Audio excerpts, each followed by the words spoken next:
Welcome to Flat Earth Debate Uncut and After Show. I'm your host Nathan Oakley, and if you are new to this channel, or you've not done so already, then be sure to subscribe, hit the bell notification icon and join button if you'd like to become a Nathan Oakley 1980 channel member and keep up to date with the Flat Earth Debate. If you would like to support the channel, there is a super chat that runs alongside each of these shows while they premiere, and there's also a PayPal, Patreon and crypto link in the info box below the video. Also, below this video, you can get £50 for swapping your UK electricity supplier to Octopus Energy.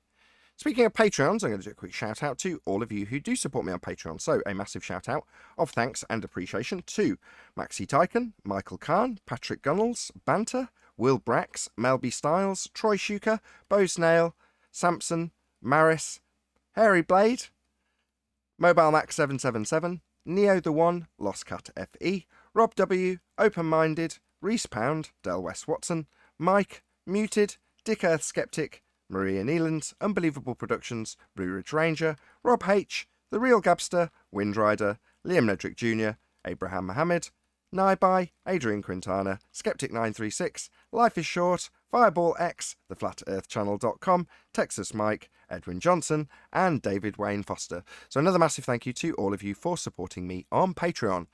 Now I'm going to hand over to whoever is in Google and Discord so you can enjoy their conversation while I set up for today's live show. So that happened quite.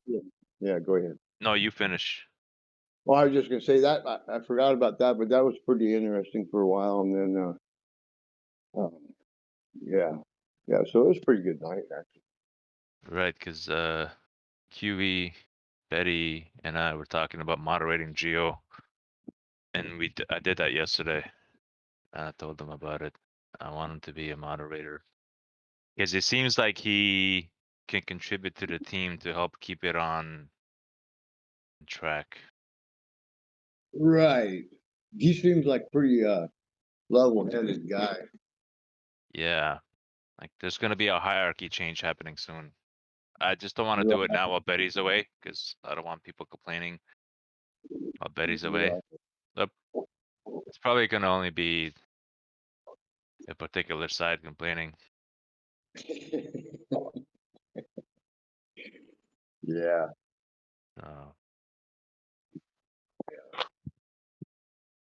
Yeah. That's not good. We'll wait for Betty to... Which side's complaining? No, I'm not saying anything. Well, typically I just want Betty to have a nice vacation before I make some changes that are gonna come up. Sure, but typically it's fairly even, right? You get equal amounts of moans from globe believers and flat earthers alike, right? Or if you're saying there's more from one side, that's slightly concerning to hear. Well, I don't want to go into it. Let's just say that. It's not exactly what you think it is. Right, but if I rephrase it slightly differently and ask you the same question, will you tell me?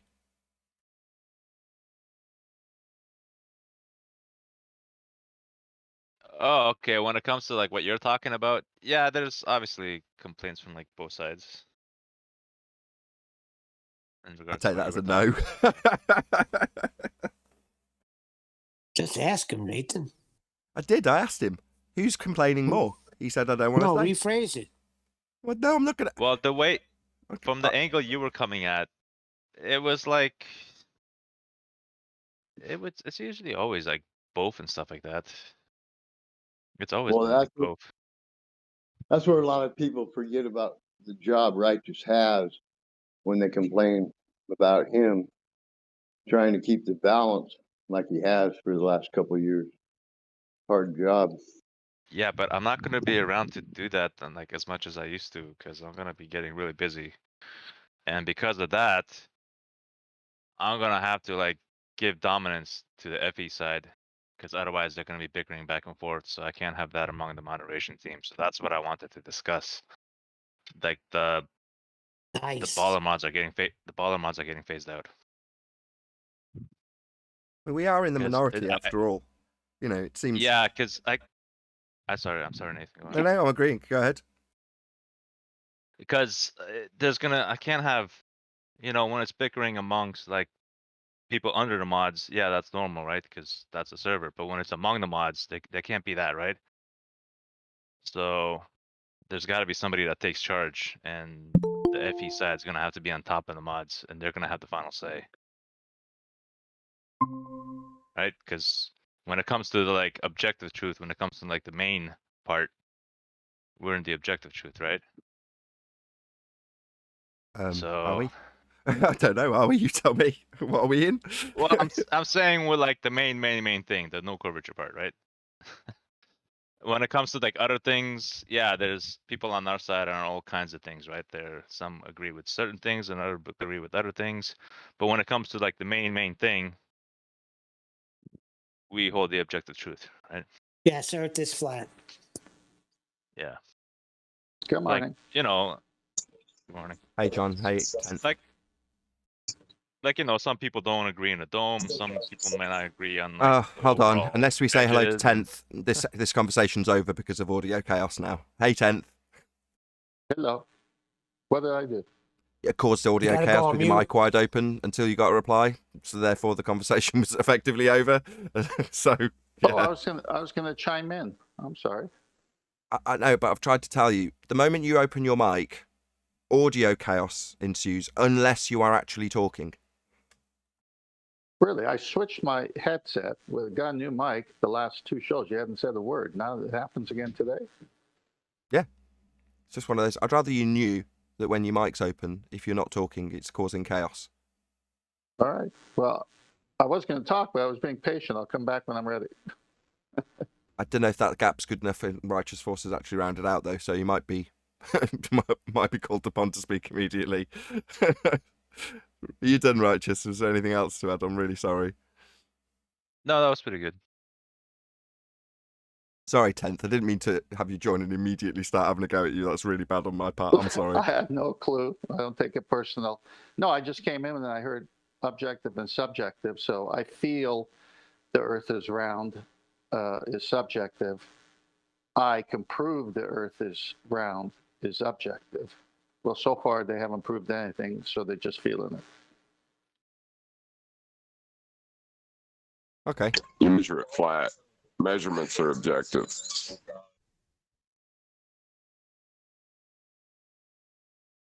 Which bit's flat?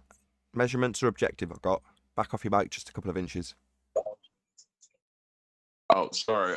I said measurements are of it flat. Measurements are objective. Gotcha.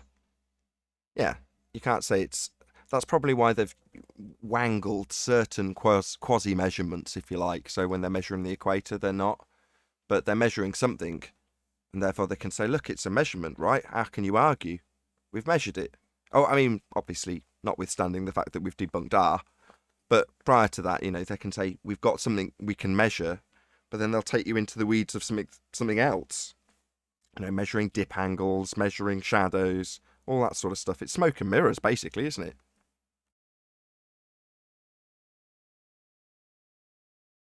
Yeah, the shadow measurements, they admit that there's a 0.5 deviation from straight within a localized area. Then they try to say that all of them are parallel. Like, you just said there's a 0.5 deviation, Yeah, they've really got no concern with double speaking in the same breath, have they?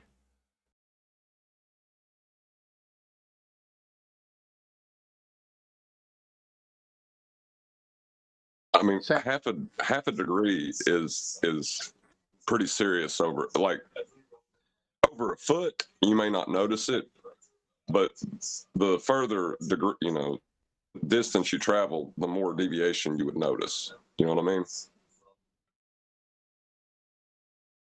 Of course.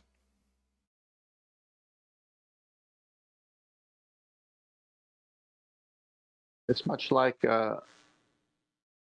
corpuscular rays versus parallel sunlight.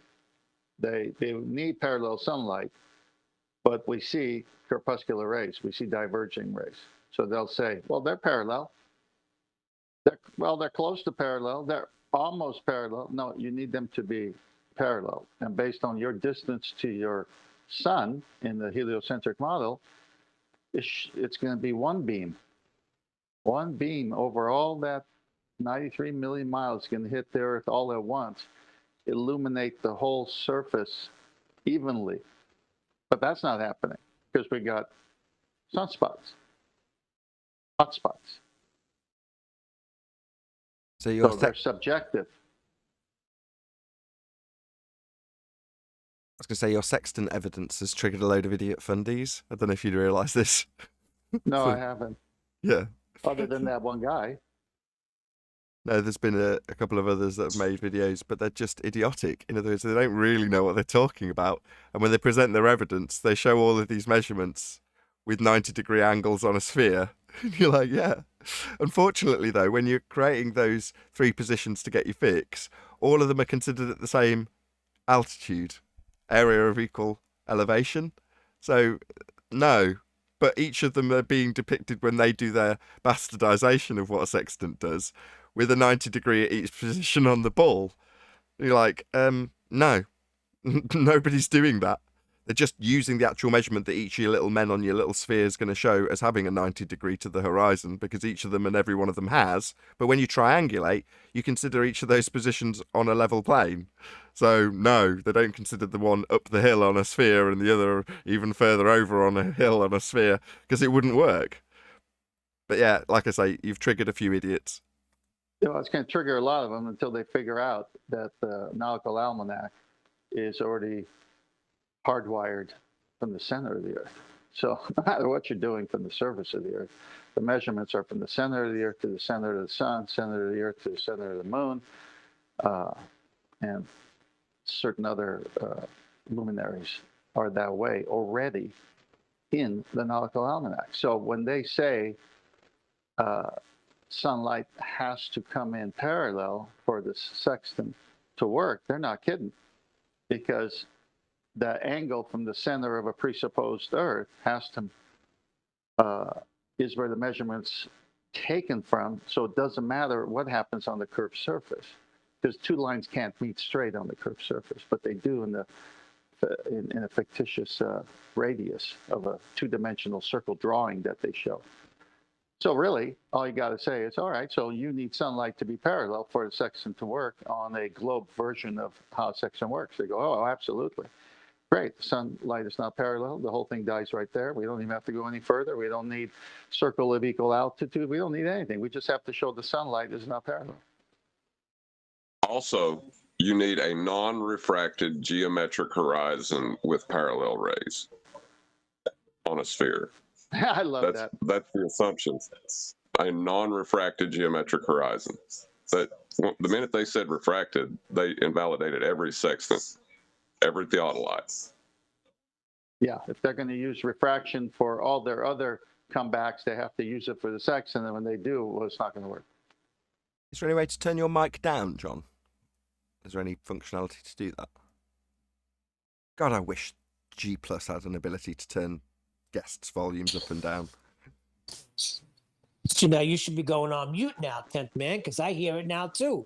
I was on mute, and I was hearing it when John was speaking, so it isn't just me. I was hearing that sound. I wasn't saying, I was talking to John. I was saying, can you turn your mic down a bit? He's overloading his mic. The problem with having this room beautifully treated like a studio is I can hear every little flaw, like really clearly, which is good because it means that during the pre-show when we're talking about stuff like this, I can make sure that the production quality is that little bit higher without these discussions on the live show. You just have to not take it personally. Hey, I'm Nathan, using my. oh, go on, John. Go on, John. I said I'm using my phone, so like I'm trying to angle my arm. Is that about right here? Maybe just speak a bit quieter. Just overloading the clip in the mic, that's all. You got a burly voice. Says I got a loud voice. Yeah, you got a burly voice. Nathan, I got a website. If you click on it in Master B, it takes you to an animation. And the animation is from the sun, 93 million miles, how their light reaches Earth in their model. Okay, I'm just loading it up. Yeah, once you load it up, wait until it fully loads, and then you could increase the screen size And if you wanted to go to the Earth, hit Earth, and it'll just take you on the journey to Earth. And you want to go back to the sun, hit sun, and just watch the graphics.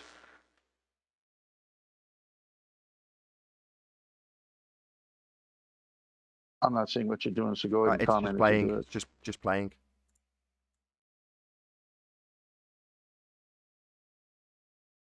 Okay, so if I then do it the other way around, so this is showing the scale of Earth in the heliocentric system on this one line. You can't even show it depicted with multiple parallel lines. It's just one. I love it. And then we go,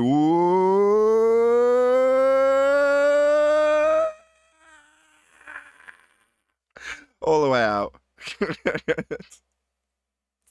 Yeah, it's a very, very, very, very, very, very long way away in the heliocentric system now, isn't it? And the sun is absolutely stonking enormous, isn't it? Amazing what kind of crap they came up with. Well, now think about this. And maybe we can break it down a little bit, because it's what's my next thing I want to go on to from some of these clues. The story of Eratosthenes is that he assumed a couple of things. One, he assumed the Earth was a sphere. The other, he assumed light was coming in parallel because the sun is at such a great distance. So here we go. So he's got to assume those things, and then he knows that in the March 21st, at one time each year, that sun's going to be over that well in Cyan, directly over it, so it's not going to cast a shadow.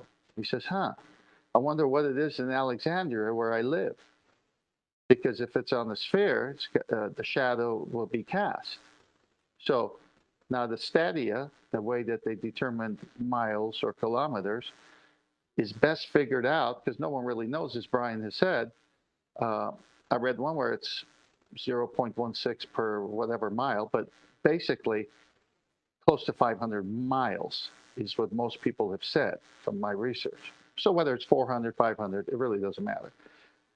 Then the story says that it's close, and he went to Alexandria and measured. Well, how can on the same day he can walk 400 miles? I mean, he didn't, maybe he had a horse. Well, how can on one day he go 400 miles?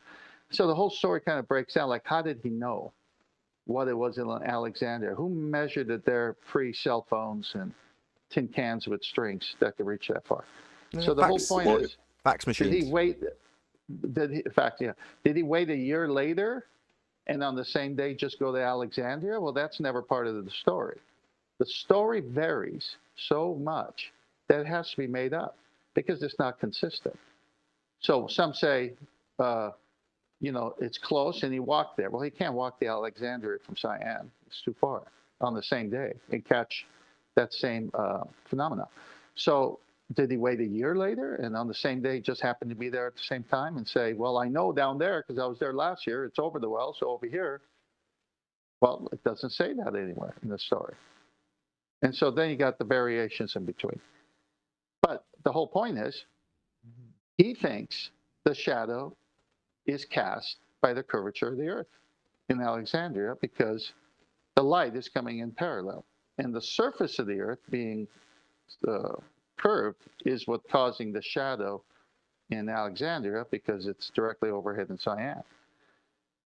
All right, well, that's assuming light comes in parallel and you go to the center of the Earth and do your little thing and get your 7 degrees or 7.2 degrees. That's 1/50th of 300, there's 50 of those in 360 degrees. And there you got your sphere of Earth with a 3959 radius. So that's how they did it. But they're doing that on a piece of paper with a two-dimensional circle. Now, in reality, if the Earth is curved, then every shadow that we have is caused by curvature, not the sunlight, because sunlight's coming in parallel. If you follow my thinking. Yeah. I'm glad you're so explaining then at 8 inches per mile square, and the geometric limitations of Earth curve, the horizon, can we backward engineer a shadow of you standing in a park and having the sun at noon over your head, and then an hour later it should be 15 degrees further, right? Right. So is there curvature? Is there curvature that caused your shadow? That's, let's say you're a 6-foot man and your shadow, because of the way the sun is now, not directly over your head, is that curvature matching your shadow? Well, you'd only be asking that question if you're presupposing it in the first place, which is the bit you missed off the story. The assumption Exactly. it's already No, there I in said place. he presupposed it. Yep, that's it. I I said would he suggest that all presupposed it. three of us make this point over the top of each other. Who wants to make it? Go ahead. Well, I said he presupposed two things. I don't know why you. Me moaning at Neil. Feel free to continue. No, they Exactly. presuppose.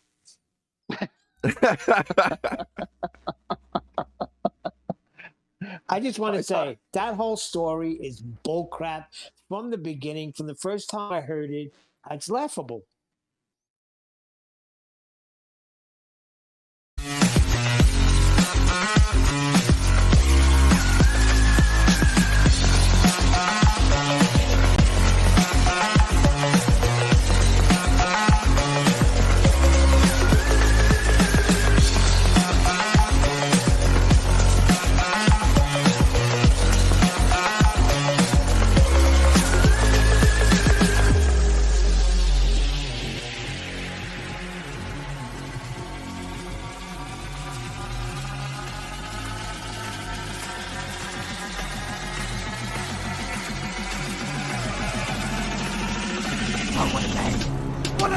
Welcome to the Flat Earth Debate Live.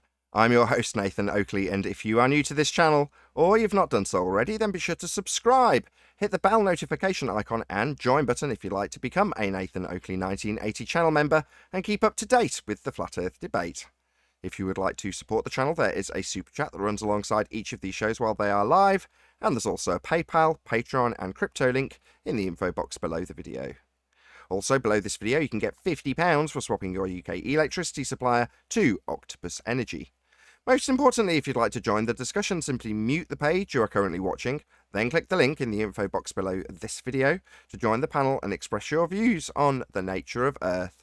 If you do join, please don't swear. If you do, you'll be ejected, and if you are, please don't try to rejoin the stream using sock accounts. You'll be warmly welcomed back on the next stream. Please also share the show on social media. Sharing the show obviously increases the live audience, but this in turn increases the chances of a more diverse panel, so please share the show on Facebook and Twitter. One last time, if you're new to the channel or you've not done so already, then be sure to subscribe, hit the bell notification icon and join button to keep up to date with the Flat Earth Debate. Now, we are joined by Father of a Stolen Child, Neil, 10th Man, and a whole bunch of people in Discord, so welcome one and all. Hey, good morning. Good afternoon, everyone. How's it going? It's going well. Nobody's complaining, or at least not me. Any evidence of a physical geometric sphere-edge horizon, formerly known as the curve of the Earth? That's nonsense.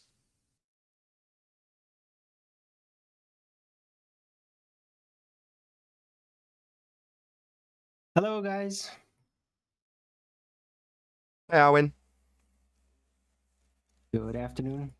So after suggesting that you fiddle with your gain on your mic the other day, I did the same to mine, and I think I've broken the pot. I think I've broken the game pot. Now it's distorting. Wonderful. Now I've got to buy a new mic, which I haven't got enough money to do. Smash the PayPal link. Anyway, any evidence of a physical geometric sphere-edge horizon? We've had nonsense. Anyone actually want to claim that we've got evidence of it, though? Earth curve is the main thing we're talking about here. That's the main matter in this debate.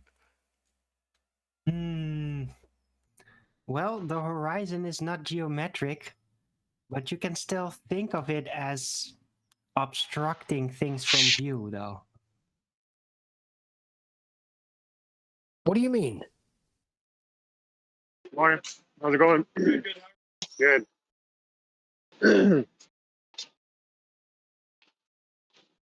No complaints? Everything's good? Okay, well, moving on. Axial rotation. Any evidence thereof? Axial rotation of the Earth-based variety. Need a radius for that. When I ride my 10-speed.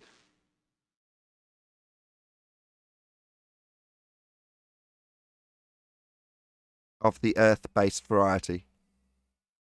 I ride my 10 speed on the Earth. I'd be Axial happy rotation. if they had evidence. Go on, John. I would be happy if they had evidence of an axis. Yeah, they're going to need an R value for that. Any evidence of the R value, Earth radius?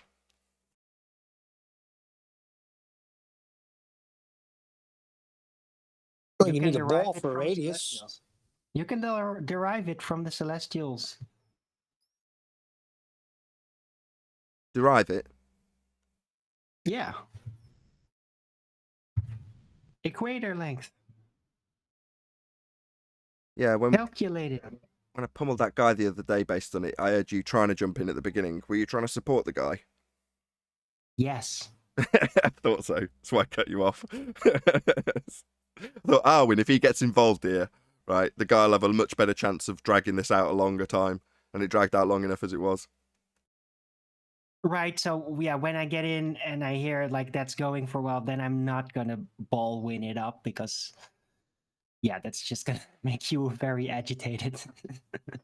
What's him getting support from you as you argue their nonsensical imaginary line being measured? Oh, what my bad, derived, right, Arwin? Yes. Yes, it's not presupposed at first. That comes afterward. I'm glad I can summarise that without having to decipher what you mean. Arwin's saying that you go out and you take these, let's put them in quotes, air quotes, measurements, right? But the person taking those measurements, they don't know that you're going to take the data, presuppose a sphere, and impose an arbitrary line around it, because that's going to be done after, right? So because the people taking the measurements aren't assuming R, it's the person after the measurements have been done that's going to insert the presupposition. Therefore, it's not a presupposition. No, wrong, Arwin. Very wrong. It's more like a post supposition.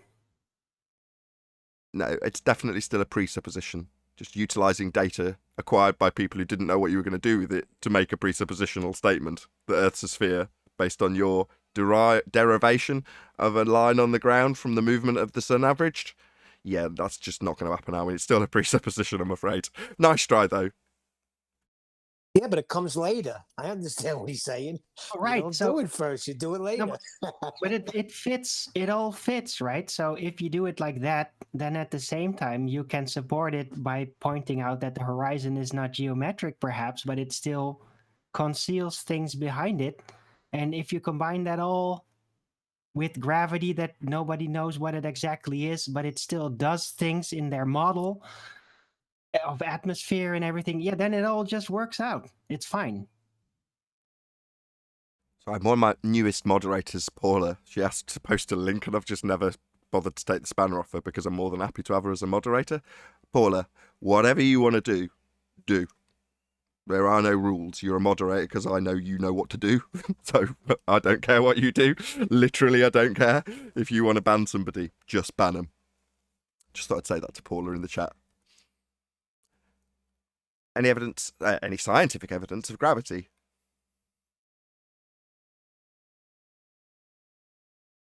As soon as we know what it is, as soon as we discovered what it is, yes, I'm pretty sure there could be scientific evidence for it. Okay, what's that then? But we don't know yet. So that's an appeal to the future fallacy. I knew it. Anyone else, maybe from Discord? Any scientific evidence of gravity? Fine. Statement to follow up. There is no scientific evidence of anything related to being on a sphere, gravity or otherwise. How about mathematical evidence? I'd be happy with that at this point. Well, certain things can, of course, be measured if they exist. But unfortunately, R values and geometric horizons do not exist in physical reality, therefore cannot be measured to give you some sort of physical evidence within maths, which is presumably where you're angling for physicality and evidence to be tied to maths, right? Yeah, like a M2 value and Newtonian, M1 and Einsteinian. Yeah. That's one of my favourite Black Swan segue debunks. So, when they say gravity as a mass attracting mass, it's like, where'd you get the centre of M1? Black Swan. End of that argument, right? That's epic. They have to describe to them their own nonsense about how gravity works in pseudo-force space, or how it's 106 years out of date as mass attracting mass. You just point out there and go, that's the end of the argument. It's the same with axial rotation. It's like you spend all this time learning how to argue about axial rotation and Coriolis deviation and deflection at 15 degrees an hour. And then you just realise that, I don't need any of that. Where'd you get the radius value? You haven't got it. We've debunked it. Oh, well, that's the end of that assertion. If you're new listening, and you don't understand or appreciate the devastating and awesome power of the Black Swan, look into it. There's plenty of videos been made about it. Some of them incredibly succinct and concise in terms of how it works and how it debunks the sphere permanently. Like, there's no going back once you appreciate it. Shout out to this is a new one. One fodder unit. One fodder unit? Okay. It says, by pot, continue to slaying scientism zealotry. Have I read that correctly? By pot? Does he mean by marijuana? Are you punting for business here? Right. What's going on? Thank you for the super chat. I really appreciate it. Continue slaying scientism zealotry. Yes, that bit I definitely understand and appreciate. Thank you very much indeed for the super chat. One fodder unit. What a screen name. I love it. Yeah, that way you can get high, but not into space. This show does not condone drug use of any kind. Thank you anyway for the super chat. Any single viable hypothesis from any of the fields of astronomy, cosmology, or astrophysics? Negative. Somebody in my chat today was complaining again about how the second law of thermodynamics only applies to isolated systems, which don't exist. Okay. And it was like...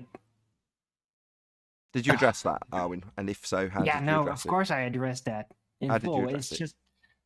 But even if you don't know the details, then even just basic critical thought would blatantly show how that's a paradoxical, the entire reasoning of that. Because how can something become a natural law, which means that there's no exceptions to it in physical reality? Then how could it only apply to something that doesn't exist, that only exists in conceptions? How could it ever become a natural law? But the troll guy held on to it for his life until he got banned, of course. Okay, can I cover that and pull it apart a bit? Anybody else got any comment before I do? No? Fine. So, ideal gases and isolated systems do not exist in nature. Therefore, the second law of thermodynamics doesn't apply to the gases. Wrong. And I'll explain how. All laws of nature do is describe things. They are descriptions. So, descriptions of what? Things that occur always. Now, to make those descriptions more palatable, digestible, understandable, they are simplified for the sake of description. Now, the simplified descriptions include hypothetical or non-existent things. Ideal gases being one of them. There is no ideal gas. But to describe something that occurs always in nature, you simplify the process and describe it with an ideal gas.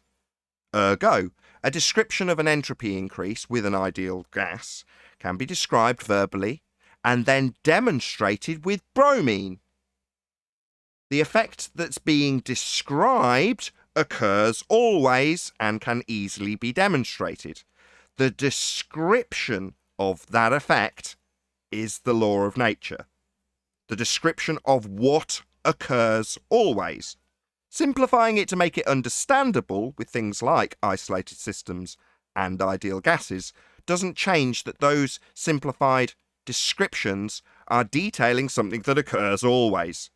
So to say that the simplified abstract words used are abstract words, therefore the thing doesn't occur always, is non sequitur. Laws of nature are descriptions of things occurring always. So to say because there's something abstract within the description, it makes the overall description false is a fallacy of composition. To say that something What that is does true of part of the description is true of the whole, i.e. there's a hypothetical part of the description, therefore the whole description is incorrect, is a fallacy of composition.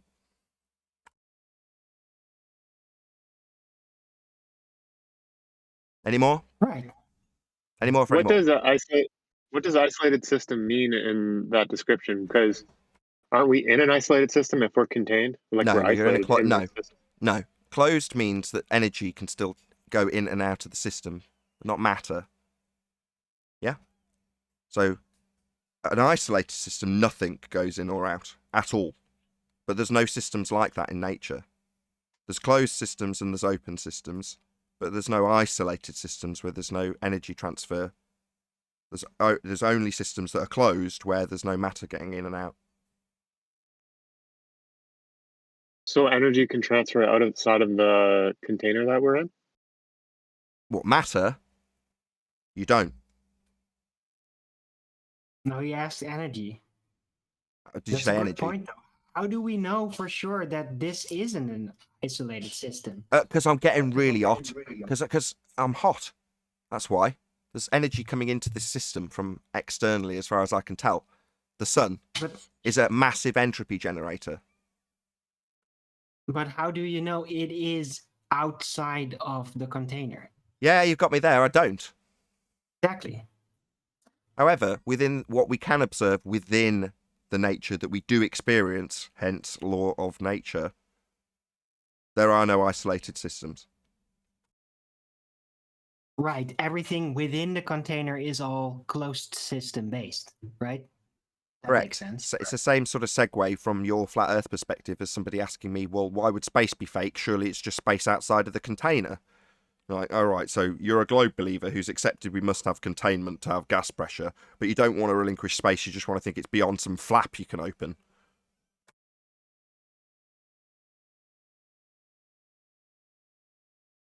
Any evidence of a self-perpetuating molten iron core at the centre of a presupposed spherical Earth?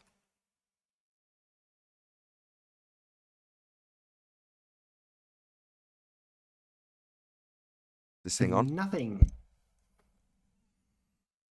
Magnetics doesn't support it. Any molten activity doesn't support it. Digging down doesn't support it. It's the most unsupported science fiction concept that is involved in the heliocentric system. But with the best story that goes along it. I'm not going to detail the story of Thea right now, but it is a pretty good story, wouldn't you agree? Well, it is interesting. It's like a story of big ball-shaped titans, isn't it? That's kind of how they made that. A clash of titans, and then everything changed, and then, ooh, now we're here. Amazing, isn't it?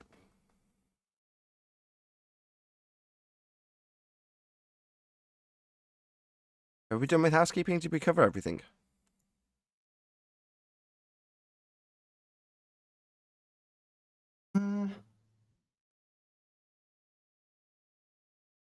Did we get gas pressure without a container yet? No, we didn't. Any evidence you can have gas pressure without the necessary antecedent of a container to press upon? Yeah, the You'll need second two law of containers. thermodynamics not applying to nature. Right, I Sorry. had 2 containers.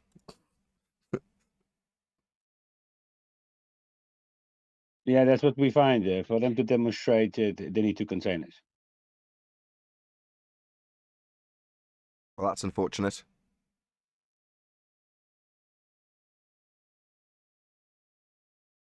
Had a giant super chat from Lost Cat FE. Right, I'm going to do my damnedest to read this off my small monitor. Let's bring it up on the big one so people can see how badly I bosh this out. I drove around my block and came to the exact same spot. Now my block is a sphere too. It won't be too long before dinosaurs are ripping up my grass again. Why did I ever believe this kind of crap? Dinosaur sex must have been too weird to even talk about. And yet here I am talking about it off a super chat, Lost Cat Effie. I really appreciate the super chat. Thank you very much. $50. Wow. Thank you very much. That's a good point. How did Tyrannosaurus rexes actually procreate? Meanwhile, coming up on Flat Earth Debate, more Flat Earth Debate. No, I agree. How do we believe all of this? I mean, we were taught it in school and we just believed it. I just tell the lie often, all the usual stuff. It's a long time since somebody's asked me that question. Subliminally plant all of these things into everyday life so you don't notice. Reinforce the lie all the time. Plant the lie deep and hard when you're young. What else can I give you as the list for explanations for that, Neil? I don't know. That's about it. Anybody else got anything to add to that? Yeah, humans are just programmable people. Like, it's all the time. We live on routine. So if you get told something 4 or 5 times, like Nathan was just saying, it becomes your life. This is why they make a character out of you, and you have cliques and everything in school, and yeah, you got to choose. But you're only given so many options to what they want you to look at. That's how the world works. Yeah, but I was fascinated with dinosaurs as a kid. I loved it. Go to the Museum of Natural History to see the bones, to find out that they're fake. That's the Well, point. that's how Excited school children. works, doesn't it? You get a multiple choice question, and then there's only wrong answers, but you learn which wrong answer to pick in order to get through it.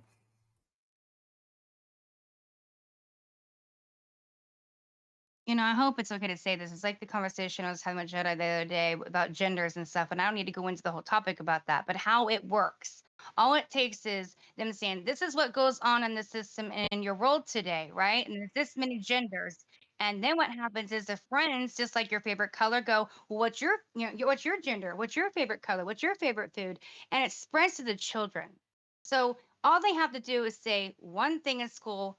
We look at them like their authority, and that's the end of it. The end of it or the beginning of it?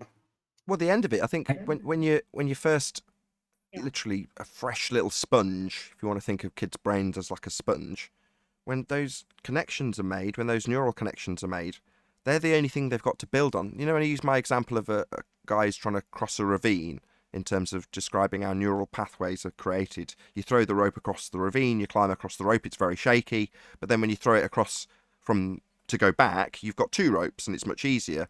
And the more times you throw the rope across the ravine, in other words, the more times you think about something and do something, the more it's going to be a strong bridge or a strong neural connection. Well, for a child, it's that first rope across the ravine. That's their only route, that's their only path, and it's the only thing to build upon.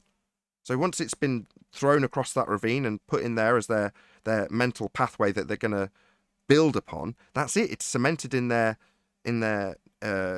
being for the rest of their natural born life, potentially. You do have to, however, reinforce that lie frequently.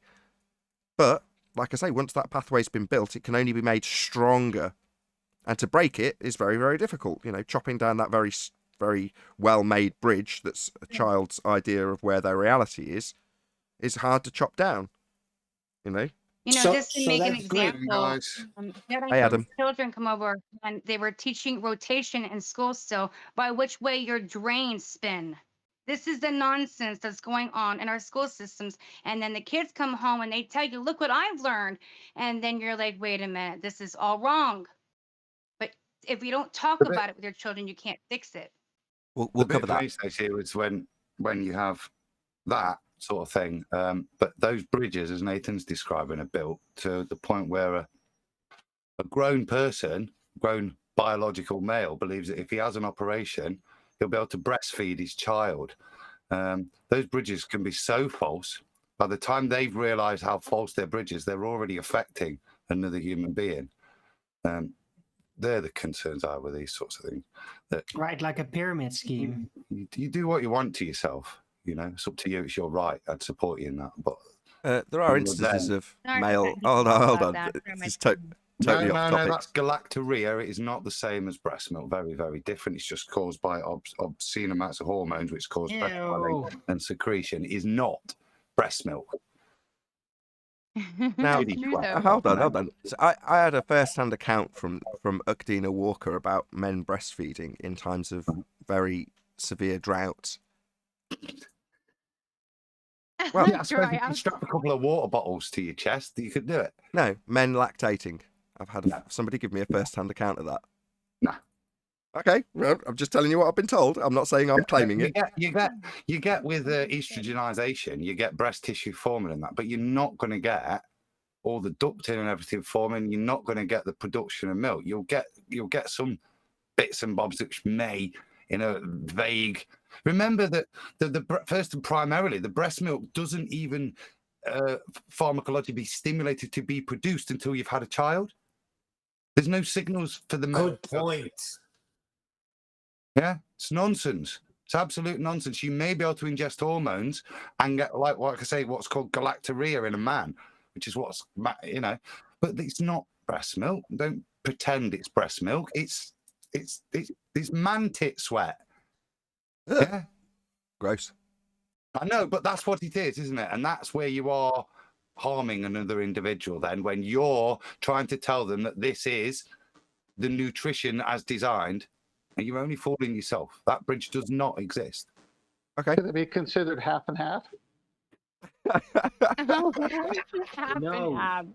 Is it? We don't call it half and half here. We call it semi-skimmed.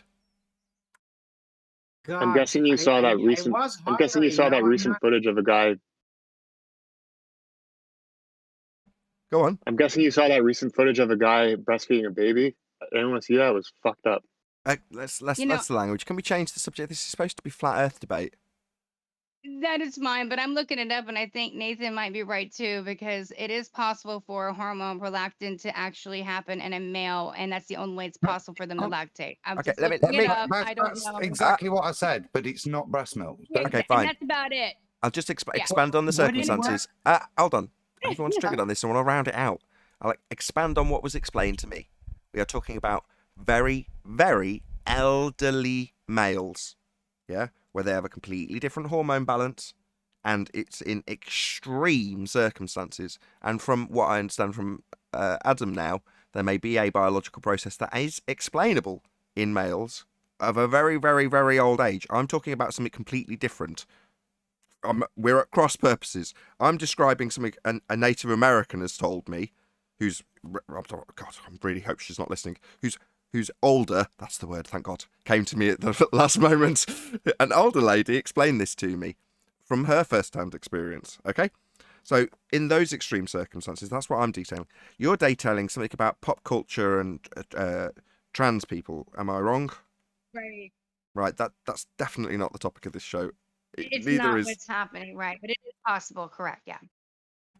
I don't know how we went from Neil asking about how did I ever believe that we're on a sphere to us transitioning, no pun intended, to a discussion about men feeding babies. I mean, I've never seen such a wild segue.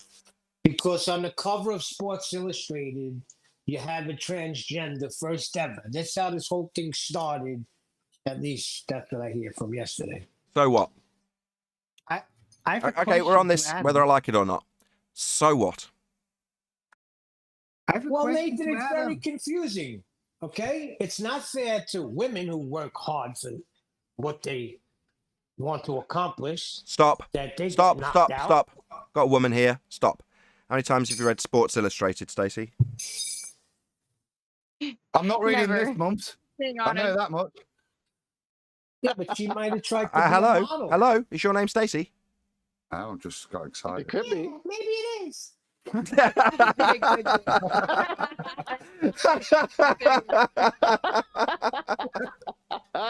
talking about this world, you Probably the funniest part. That was epic. Sorry, let's just try that again. Stacey, when did you last read Sports Illustrated? I have never. This doesn't seem like a problem in the first instance, Neil. Anything else? You could No. stop reading Sports Illustrated, you realise, Neil. No, that's not what I'm saying. I'm saying maybe Stacy wanted to be a model for that one day. This is And not here she about gets Stacey. bumped off by- No, that's not what I asked her. This is not about Stacey. Maybe the Earth prefers to be referred to as curved. I could kiss you. Indeed, maybe the Earth identifies as curved. That's definitely true. However, in reality, Earth is flat.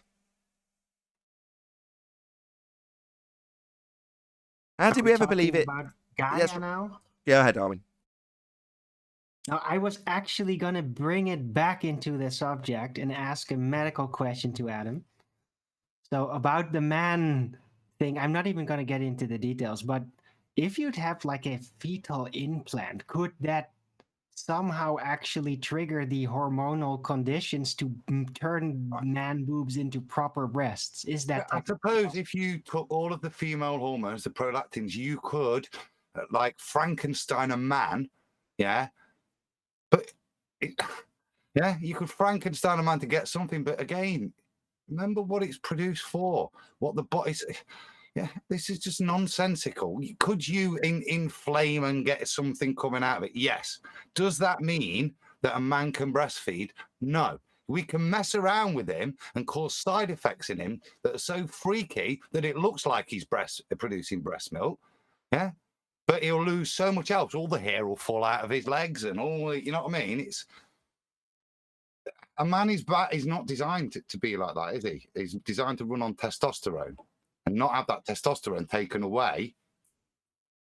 Yeah, and to then allow milk production to override all those other hormonal systems just to override that milk production one.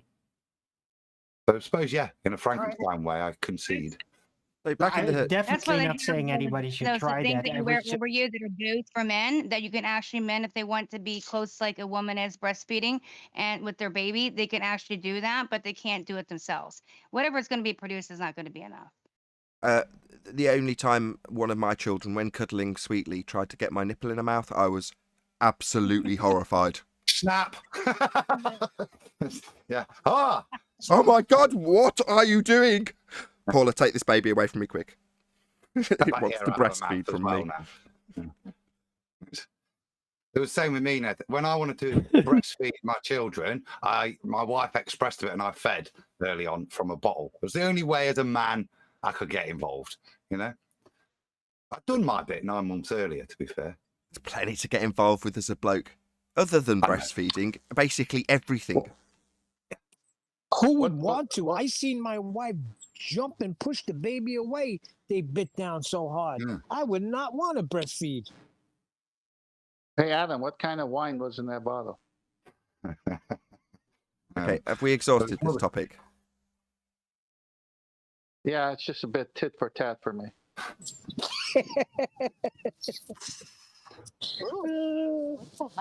Stop milking it. It started with how did we be deceived, and we've moved on to pop culture topics. Sensitive pop culture topics, because for all I know, there might be somebody watching.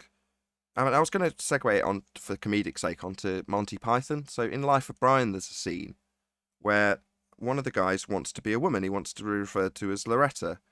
And the people around him say, well, we'll fight for your right to be known as Loretta. And while at the time it was laughed at, now that is policy. Well, that's the world we live in. You know, it's a long time since the 70s. Well, Yeah, like with... that was very early. I'm nearly there, programming. Neil. Like with the COVID restrictions, this is the society you live in. Now, you might not like the way the Matrix is wired. Tough. That's just all I can say, tough. Now, that's not to say that I disagree with Adam. I actually completely agree with him, and I recognise his passion for the subject. But by the same token, I still accept my own fertility in the Matrix. You know? Now, does that mean that the people won't band together and change these things? I don't know. Maybe. But ultimately speaking, I'm trying desperately to segue it back onto how we manoeuvred into understanding these things to be the case, when they might not necessarily be so, certainly with the nature of reality. And that has been done through indoctrination. Brainwashing, if you will. Basically, putting false information into you and just reasserting it over and over and over and over again. That's all they do. That's what brainwashing is. So why have we accepted it? How was I so stupid, if I want to paraphrase what Neil's asking? Well, because you were brainwashed with this information from a very early age. Now, the other stuff that people are being brainwashed or their kids are brainwashed with, you can't fight against it. You know, my kids don't watch TV, they're home educated, but does that mean that they're not subject to everything else that's there as the reaffirming of the brainwashing that they're expected to have had by now? No, they're still subject to that, so they still take it in on the periphery. So no matter how much I fight against them making preconceived notions based on information that's told them as true when I know damn well it isn't, they're still going to make their own those notions concrete because they're subjected to the overwash, the re-washing of your brain, which is what we get as adults when we just see globes in Family Guy or, you know, stories at the cinema of going to space. That's just, you know, reaffirming the same brainwashing over and over and over again. The only advice I can give is don't subject yourself to it, then you won't be so concerned about it. And your concern, I'm going to use you as an example, Neil, your exasperated concern in this regard for this subject has a very negative effect on those around you. Either suddenly they're hearing it and seeing that you're reacting to it in a negative way, which has its own negative connotations on them, or they hear something that they may have assessed and decided as true that you're saying is wrong and brace against it, which is what Neil's actually experiencing. So all of those things, every one that I've just detailed, is very negative. Now, how do you solve that? Well, if you're not subject to it, you're not concerned by it. You know, my kid pointed out that I've got loads of moles all over my back today. I was like, I've never seen my back, really? She's like, yeah. And I asked my wife, I was like, have I got a really moly back? She's like, yeah. I was like, I never knew. And I thought, well, for the 40 years I've been on this earth, I didn't know and didn't care. It didn't affect my life. Not that moly back's going to affect anybody's life particularly. But what I'm saying is, to take it to an extreme, some people get very self-conscious about certain aspects of their body. But if you don't know, you don't care. Ignorance is actually bliss. Now, in terms of when you found out that something's a lie, just don't subject yourself to it over and over again intentionally. That's the only thing you can do. Now, it's the same advice you get if you're dealing with psychopathy or narcissists. No contact ever again. Just keep away from them. If you know they're liars, don't associate with them. Then they can't lie to you. Further to that, the people around them, if you're associating with them, they'll disseminate their lies to you by way of triangulation. And it's the same by tertiary information. I'm not saying detach yourself from all family and friends that are non-flat earthers, because they'll poison you too, but the example still stands. You're going to get subject to triangulation by people who are already brainwashed and don't want to relinquish that.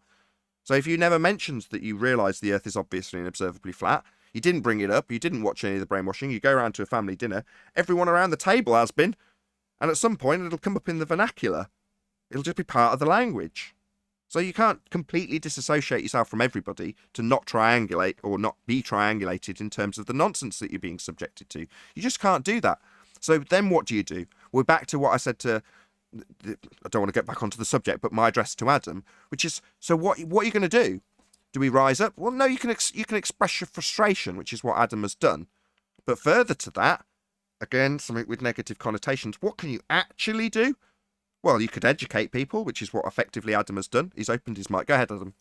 Can I just add to that? Because, yeah, the bit you were talking about in terms of Indians, I found quite interesting. So I've looked that up. It's wicked, but it's just a paragraph I read. Human male breastfeeding is possible, but production of the hormone prolactin is necessary. Okay, so male breasts lack special lobules that are anatomically present in females' breasts. And this is the bit that relates to you. Male lactation has been seen during recovery from starvation, okay, not during starvation. And the postulation is that because the glands that produce the hormones are smaller than the liver, these glands recover from the rehydration quicker, start producing the hormones more, and the liver is much slower to catch up. So that's why you get this imbalance, which leads to galactorrhea. Which bit did I get wrong? It's not in drought. It's not. It's recovery from starvation that it can occur, not actually during the start. You may get a bit during as your liver packs up, But what they're saying is during the recovery phase, your liver recovers slower than the glands that are producing a lot of the hormones. Therefore, your body's not able to regulate and get everything back in balance. So you get these imbalances, of which one could cause galactorrhea in males. Which, according to the person I spoke to, proved useful in certain circumstances for certain tribes. Yeah. Yeah. Well, that's what I was Well, told. I I'm don't just know how telling you it what I was proved told. useful. You'd have to virtually kill somebody to get them to the point of dehydration and death, yeah, and then get them to recover, and then you might get a bit of special man milk. Might be the key, I think, because it depends on this imbalance and how that plays out within the individual. I'll try it tomorrow. I'll let you know how I get on. Please. I'm really intrigued. That's why I took it up. So, hey, Chocolate. That doesn't sound useful. Chocolate, save us from this. Talk about flat Earth, please. I've Good tried morning, 4 guys. times. It's that bad, huh? I thought you might have brought some cookies to go with the milk, but I literally, Chocolate, I just did a full-on 3.5-minute ramble, and the end response was to take it straight back onto man milk. I mean, literally, I tried. The response was to with regard to what you said. The only way to deal with this is to go into it and look and have an informed opinion on what you're doing yourself and read it. And that's why I'm happy to go back and be prepared to change what I've been told. If there's something there new, I'm happy to discuss it. But from what I can see, the way you address misinformation is to become informed. We're vigilant here. So that's typical of us in this particular group, if you want to put us in a group. We're all vigilant people. In other words, we want to know what the actual case is. We want to know what the facts of the matter are. Not what the rhetoric says. Not what we should believe. We want to know what's actually what. And unfortunately, that means that quite often, more often than not, we have to say we don't know. I'm not saying this is the case. I'm just thinking the only segue I can use that will never get it back onto that subject again. So I talk about the sun and how I do not know what it is. I mean, Pete Shea was in our chat the other day, or yesterday, and saying, it's been so many years, you must be a shill because you'll never say what the sun is. I'm like, I don't know what it is. What do you want me to do, lie? He's like, yeah, well, it's Aristarchus. I'm like, oh, all right. So I could just make up any old shite and that would satisfy you that I'm not a shill. No, I don't know what it is, but that's wonderful. You know, that is the best bit. In fact, that's what I said to Eddie Bravo, who's chasing me down to try and get somebody on the show. And I'm not going to lie, it's not the first time that's happened. There's been several occasions where people of a higher profile than myself have contacted me and said, can you take apart this person? I'll get them on the show. And to date, it hasn't actually happened. The only time it did happen was by pure chance when DITRH asked me to do a similar thing. But the guy joined of his own volition, as far as I can tell. But there we go. It was like, Dirth was like, there's a big super chat. If you can get this guy on your show, I'll give you a big super chat. And he just happened to come on the show. I was like, yeah, I still want that super chat. I am poor. But anyway, my point was that Eddie Bravo's question to me was, gun to your head, what's the moon? And I was like, I don't know, but that's the best bit. It's a world of pure wonder now. For anybody that's got a childlike sense of wonder, finding this out is fantastic. For anybody that just likes to be grounded and know what's what and have all the explanations done and you don't have to do anything, it's the worst news ever. Because suddenly all the things you thought you knew aren't true anymore. And that's devastating to a lot of people. Half, I would say, 50% of the people react that way. Shout out to Helio Pabon, says, Flay Earth. I think he missed the T. Flat Earth. Thank you very much for the super chat. My first reaction was horror, but, I kind of got my childlike sense of wonder back. Yeah, that's it. I get that. That's why you're a very, very valuable guest. And I'm not saying that to put anybody else here down. But you've got that very cemented, and I've kept it there, hopefully, by asking you about it over and over again. You were slipping off that knife edge down the wrong side of the fence towards anti-flat Earth. Oh my God, this can't be the case. This is terrible. I went and woke my wife up and went, wow, it's amazing. Earth's flat. Because I was so excited about it. So where do I fit in? because I said this before. I literally berated my brother and just kept bringing up NASA and this and that. How can everybody lie? You're telling me that everybody's in on this secret. You're out of your mind. We went to the moon. I hit him with everything in 2 weeks until I couldn't find any evidence of this sphere. And that's the point that you asked the question. There would have been a point during those 2 weeks where you were in limbo on the knife edge I've just described. Well, at some point you slip off it, right? Well, you either slip down the fence on the flat earth side and then, in some instances, spend a long time looking through the fence, back through the fence at the globe side, going, "You're all in a nut house! Come on, look, you're being governed by complete nutters telling you lies." And they'll spit on you from the other side of the fence.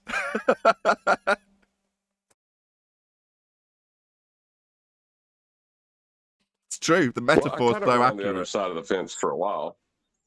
You slip down the other side of the fence, so you're right next to the fence. You can see the flat Earth side through the fence, but you're on the globe side still. Yeah, there for I'd say about 2 years. Yeah, I was spitting on flat earthers. Yeah. So back in my metaphor, when you're researching it in Neil's 2-week period, you sat on the top of a very fine tightrope, a knife edge, and you can clearly see on the other side, flat Earth. It's there. You're looking straight at it. And on the other side, the side you've come from, is the nut house with all the nutters. And when you slide down back to the globe side, you've already seen over the fence. That's why a lot of their arguments on the anti-flat Earth side are in contradiction of globe arguments, because they've stood on the knife edge at some point and seen how flat it is. So they've got to contradict the globe arguments. They've heard the flat Earth arguments. They spend a significant period of time effectively being brainwashed by us, and their cognitive dissonance takes them to arguments that debunk the globe just so they can argue with us against our debunking. Well, I thought I was measuring curvature with the dip angle. I thought that measurement bound me to that sphere.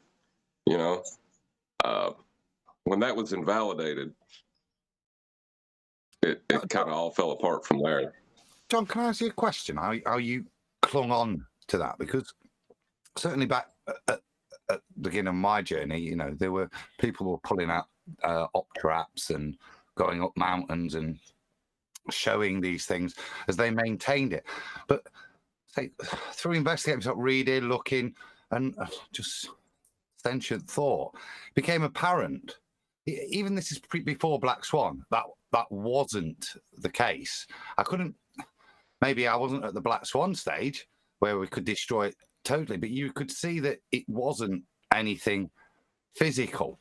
What it was, I didn't have a decent answer for back then, but I was quite happy to know that can't be the case. So why did you keep validating it? Why is it because you had to, or was there something that your brain was twisting to make you accept it? You see what I mean? Well, I was coming from an atheistic background where I thought the only things that existed were the things you could measure, and they were physical. So when I would see the horizon, therefore it's physical within my paradigm.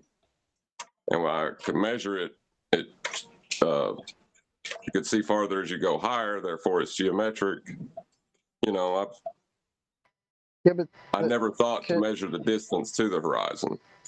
But I just never thought to. Does the notion that the horizon would move back and forth, like every other day or every day or every hour, like did that not ever kind of take away the physicality assumption that you had with it? Oh, because well, I could never really, just speaking for myself, I could never really sit and think when I thought, oh, the horizon, that's where the curve starts. Like, to me, it always just seemed like what it is. It's just an apparent position. Like it looks certain a certain amount of miles away one day, and then like later on that day it could change. So to me, it just never struck me as something that could be physically blocking anything. Well, before the Black Swan, refraction could bring it closer, and so could geographical obstruction. And within my paradigm, that's what I thought. but I thought without obstruction, there was So you mean a physicality to it. even before the discussion, you were already thinking in the terms of refraction is probably doing something to that. Like even before getting into globe and flat Earth and all that. That's what you're saying. Right. Well, yeah, I mean, I accepted that refraction was real. I understood, the idea behind 7/6R when you're bringing up stuff with respect to the horizon. Else I couldn't have been a glober. That's weird because to me, like refraction was just like, well, at least back then it was just kind of, how they show you the pencil in the water. Oh, that's refraction. It's broken, right? I never really related that to the horizon and that being the start of the curve of the Earth. Like to me, it's just so many things that, like, I don't know. Maybe I'm just the type that if it doesn't relate to me, I'm okay with just letting it go.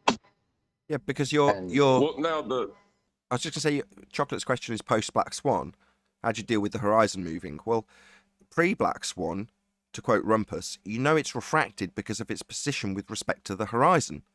And what John's saying is, well, as long as with your elevation increasing, you've got it changing based on the fact that it is a geometric horizon, that makes perfect sense. So the horizon moving, well, yeah, it's dictated by the observer's height. So therefore, it moves when you go higher. Fine. And you know that the things that are coming back when they argue within the begging the question proof of nothing perspective hijacking Earth curve calculator are refracted. Well, you know why, because their position with respect to the geometric horizon that should be blocking them but isn't. They're just refracted up with respect to the horizon. Again, using a geometric horizon. It's the reason Rumpus isn't allowed here anymore, because of that very statement. It's refracted because of its position with respect to the horizon. It's a statement that the horizon's geometric, it's got to be, you're drawing a tangent to it, and your dip angle measurement gives you R. And the thing that you're looking at, the target, is moving with respect to it. And you're just bending the light that it bends around the sphere at some assumed rate, 7/6R in standard form terrestrial refraction. And that all makes sense until the horizon's no longer geometric. Then it all fails. correct.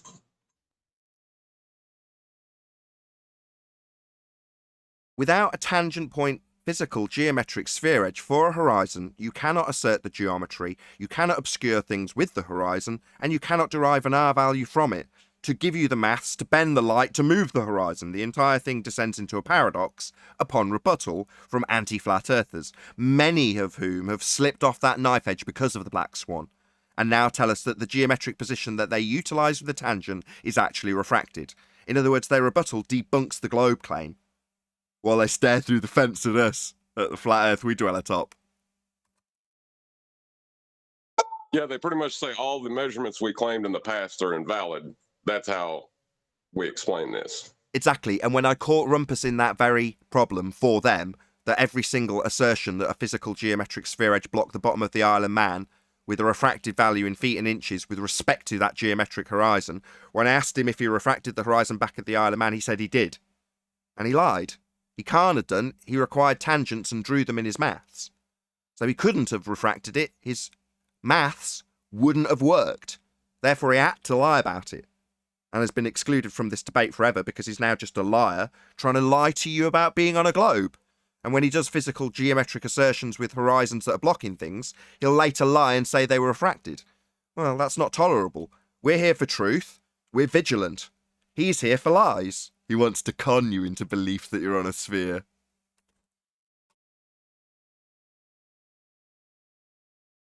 Yeah, that was enough for me. Like that made me climb back over the fence. My advice is run away from the fence, he says while he runs a flat earth debate show and invites people in daily to discuss it. But run from the fence. Don't spend your time trying to convert the nutters in the nut house. Shockingly, if you've managed to escape a cult, is the best advice to go back to the compound walls, climb up and look over them and go, "Oi, the cult leader's a nutter. They're sending dicks to space. They're laughing at you." Or just go away from the compound, as far away as you possibly can. And the flyers... That's what Leah Remini's doing. Say again, Neil. That's what Leah Remini's doing, the actress with that Scientology. She was caught up in it, and now she's trying to enlighten people. And they're going after her. My wife doesn't often chime in on this subject, but she chimed in when it came to Scientology. We discussed it a few weeks ago for whatever reason. And her speculation was absolutely profound. In terms of how you would move away from a heliocentric system and leave that in a little pigeonhole, because you can't eradicate it completely, it's part of the history.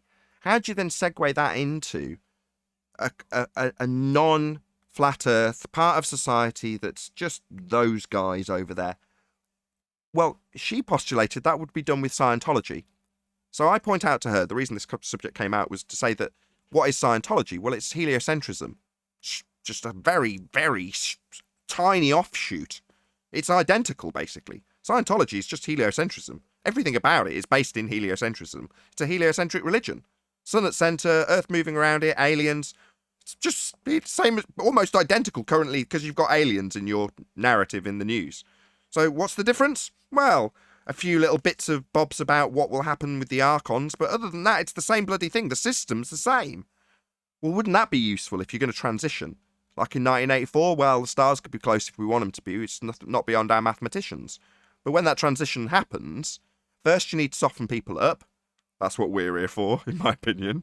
And then eventually there's just a transition period that nobody notices. And then, we always knew it was flat. But that leaves you with a subcategory of society that are going to be pigeonholed as just the Scientologists. The nutters that think that we're moving around the sun.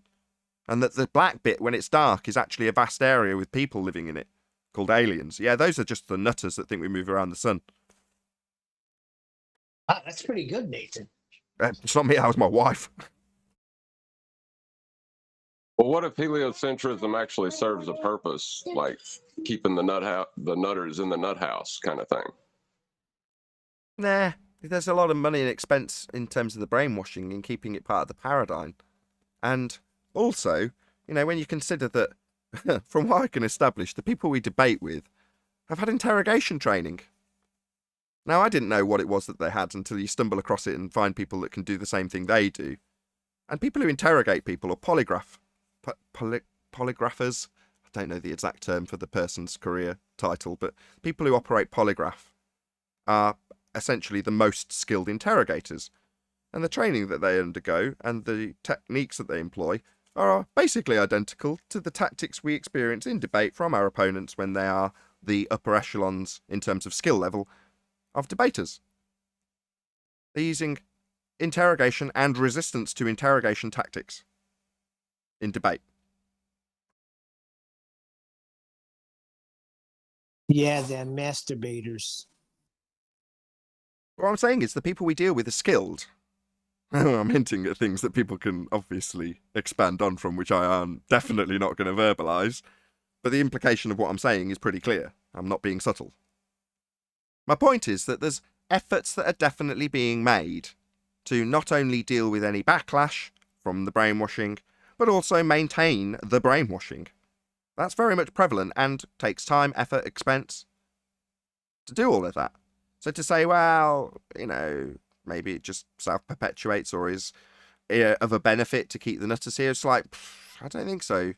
Constant brainwashing of absolutely everybody, I don't see that as being beneficial to anybody other than somebody who wants control and power.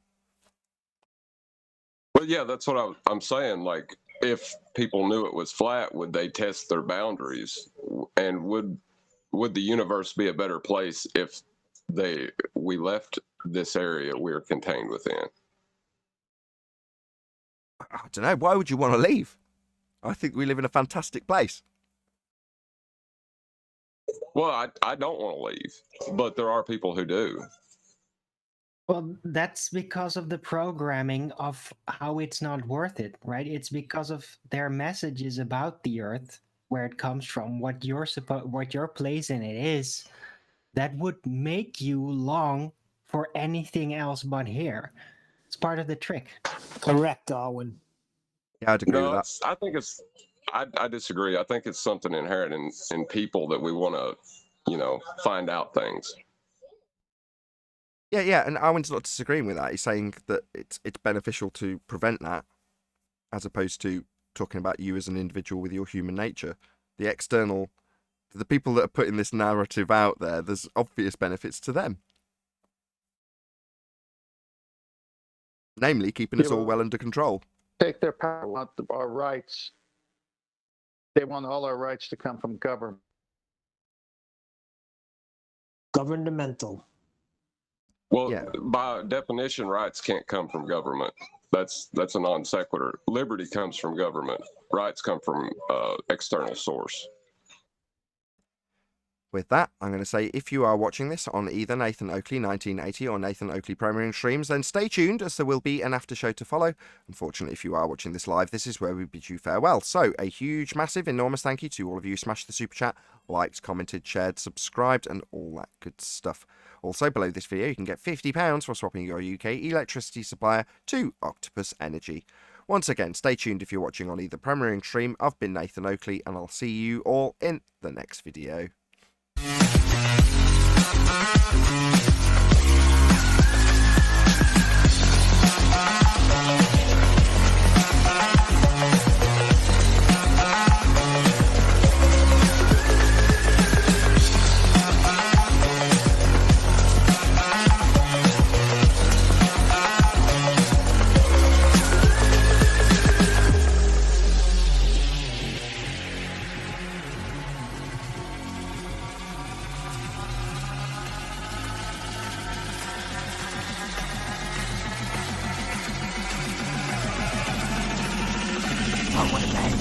What a lovely day!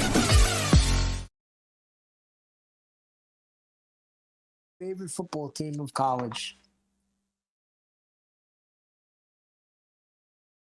So Nathan, was that a mole or a mass on your back? So any ballers? Any ballers? The third nipple. Come on, guys. Nathan, is anybody typing in Discord that's a baller we can invite? Just break to come. We got to get that fisherman kid. Who's the kid that fished out that other guy? What's his name?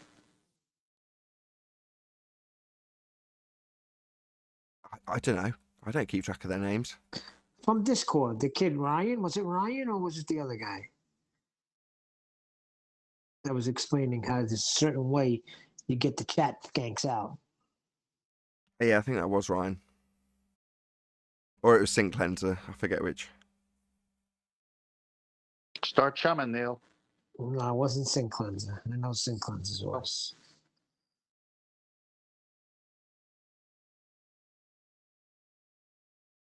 So I guess nobody in Discord that's wanting the ball. Hey, Just wanna chat about it.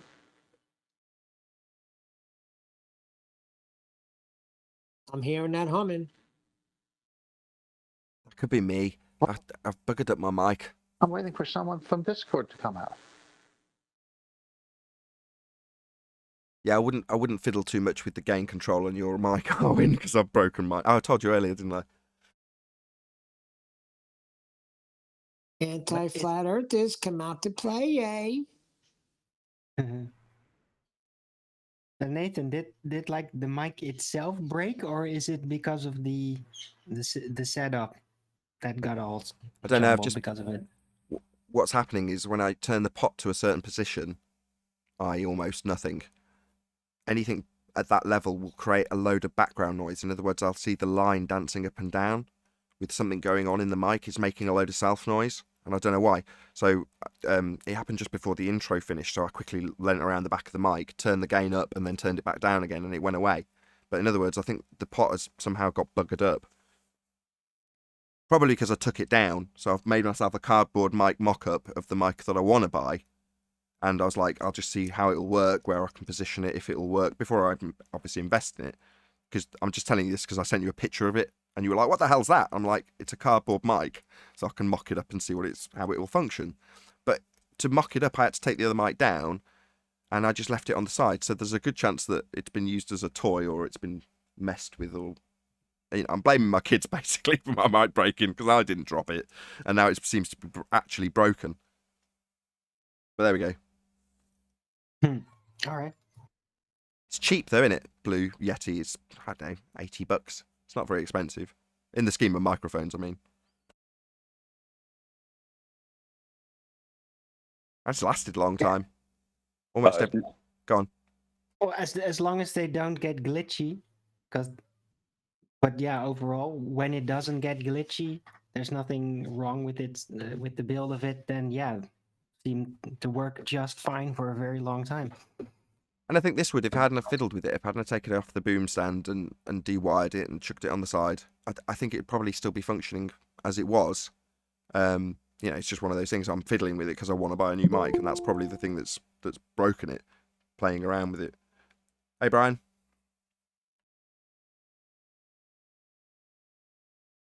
Hey, Nathan. Hey, everyone. Hello. Yo. So, Brian, how's things? Yeah, they're good. They're good. I didn't hear the show, so I just joined right now. I heard yesterday's show, all right. At the after show as well. Thanks for the good kind words. Yeah, Neil was a dick. He was pretending like you were thick or something. No, I was not. You better stop that.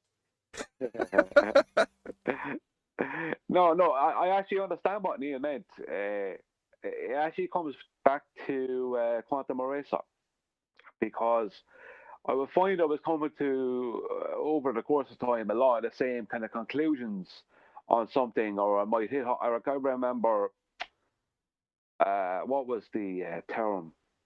It was to do with hydrostatic equilibrium. I remember having an argument with a guy online and stating that hydrostatic, right, means that it cannot, those words mean that it cannot apply to gas, because gas is not hydro and it's not static. So I remember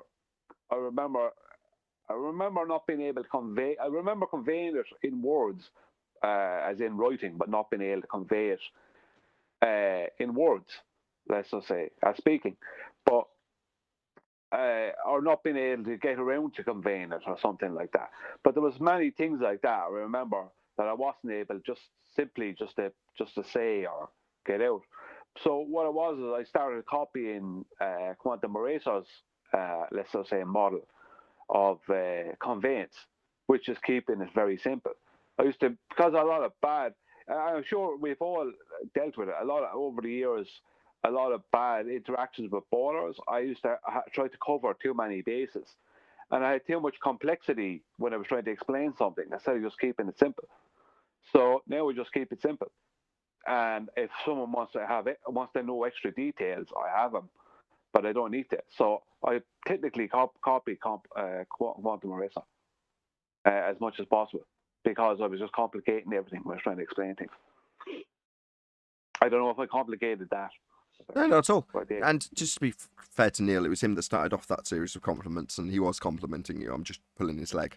But yeah, absolutely. You know, you are a sharp cookie. You've got sharper. We all have.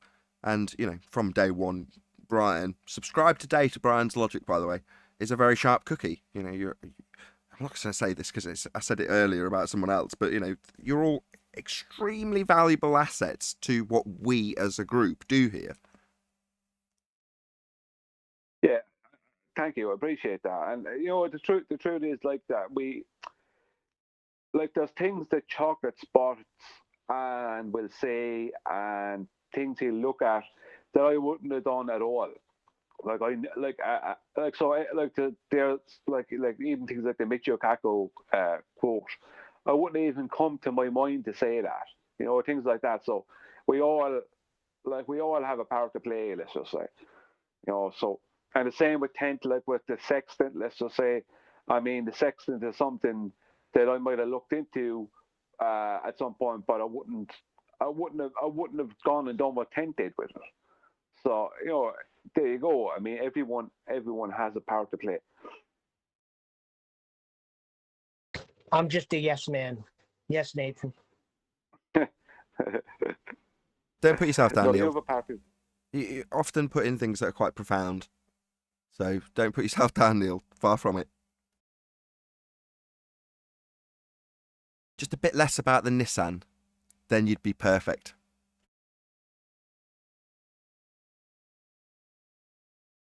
What was that? Just a little bit less about the Nissan. I said, then you'd be perfect. Oh, my Nissan. Yeah, I got some issues with that. You want to hear about them? Has Adam disappeared? Oh, he's still here. So what sparked that particular bit of passion earlier, Adam? Was it just Stacey's remarks?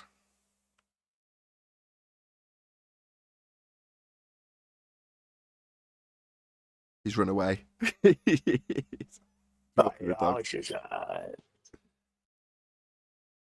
Often he's listening while he's walking, isn't he? Sometimes. I think he was just lactose intolerant. I was cheering him on. Go at him. Get him. Attack.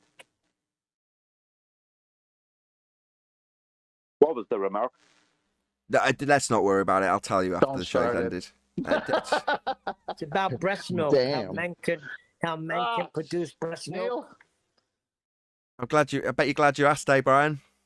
All right. Now I know why Nathan was just like, chocolate, please, something else. Now I know. No, he was. Now I He know. was doing that, but you could sweeten it up with chocolate milk. Oh my god. Stop it. Let's talk about Yesterday was bad. Listen. homogenized. Anyway, I wanted to ask you before the show, Nathan. How do you take your coffee? I have cappuccino. Accelerating. I foam my milk to about 80 degrees. So regular coffee. My It's wife bought accelerating. this stuff called My Foam wife milk. bought this stuff called Chobani. And God. it's so good. You gotta try it. If anybody takes half and half in their coffee like I used to, until this Chobani wound up in my fridge, whole new horizon has opened up. Try the Chewbacca non-decaf flavor. I'm sticking with the favorite. Lots of cream, lots of sugar. I take Try my this coffee Chobani. accelerating as it's sitting on my table. Thank you. It's sweetened cream and it's unbelievable. Have you ever tried men's breast milking coffee? It's like Chanel, very expensive, difficult to get hold of. Whoa, look at that. I got a thing. Gotta go. Jesus Christ.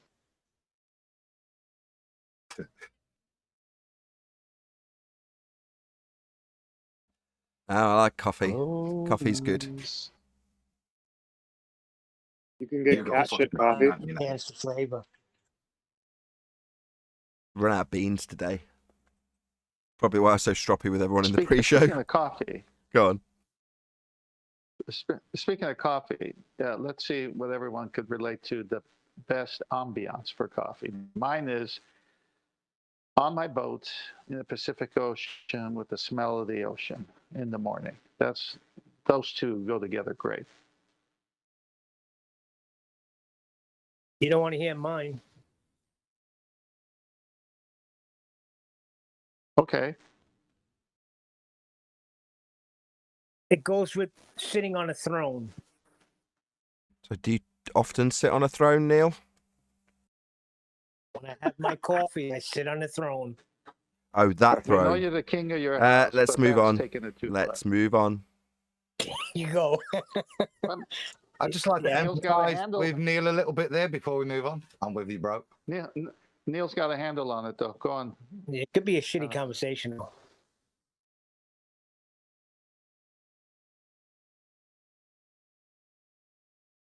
Well, Thank that you. turned out well. That's another tick box I've got to tick in the YouTube disclaimer. Wonderful.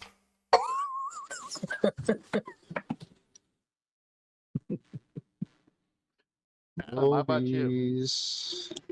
In the absence of globies, we're talking about coffee and thrones. Who'd ever thought that the globies would not come to a show to defend their club? I recognize a pattern, though. If you stay on long enough, somehow they show in, and it becomes great. They can only take so much, right? They're at breaking point towards the end. Well, it's from my experience, is that their A team lost so bad, and their A team is no longer able to debate us, that the B, C, D teams are just like so frightened to come on the show.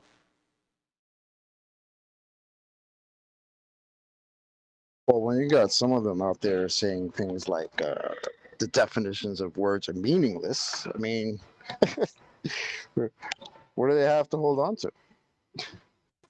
You mean when a B team member hears an A team member say science doesn't prove things, and he says, "Wait a minute, I thought that's how we were going to prove our curved Earth." That's how we were going to. And so we realized we don't have any of that damn science. So now we got to tell them, hey, you know that science we were talking about? That doesn't prove stuff. We was just joshing you. Did they really say? Hold on a second. Did they really say the definitions of words have no definition, or the meaning of words have no meaning? No. Ruhif, the definitions of words are meaningless. That's correct. And end quote. Doesn't he understand what the conservation of momentum means? Have his job, said Ruhif also. What does the word meaningless But the definition. define that. Hold on. The definition of a word is its meaning, and he said that's meaningless. Yes. Yeah. The meanings of words are meaningless. Yes.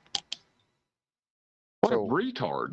So after that sentence, he's completely negated any type of logic, any type of debate, anything. Like, what did you just say? If the definitions of words are meaningless, what did you just say? Yeah, to be fair, Nothing. well, to be fair, we do need to give some context to the situations. So what's actually happened is my kids just strolled in.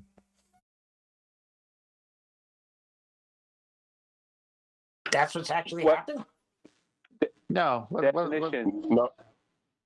Definitions are bad for them because they can't define something the way they want to define it today and then define it the way they want to define it tomorrow.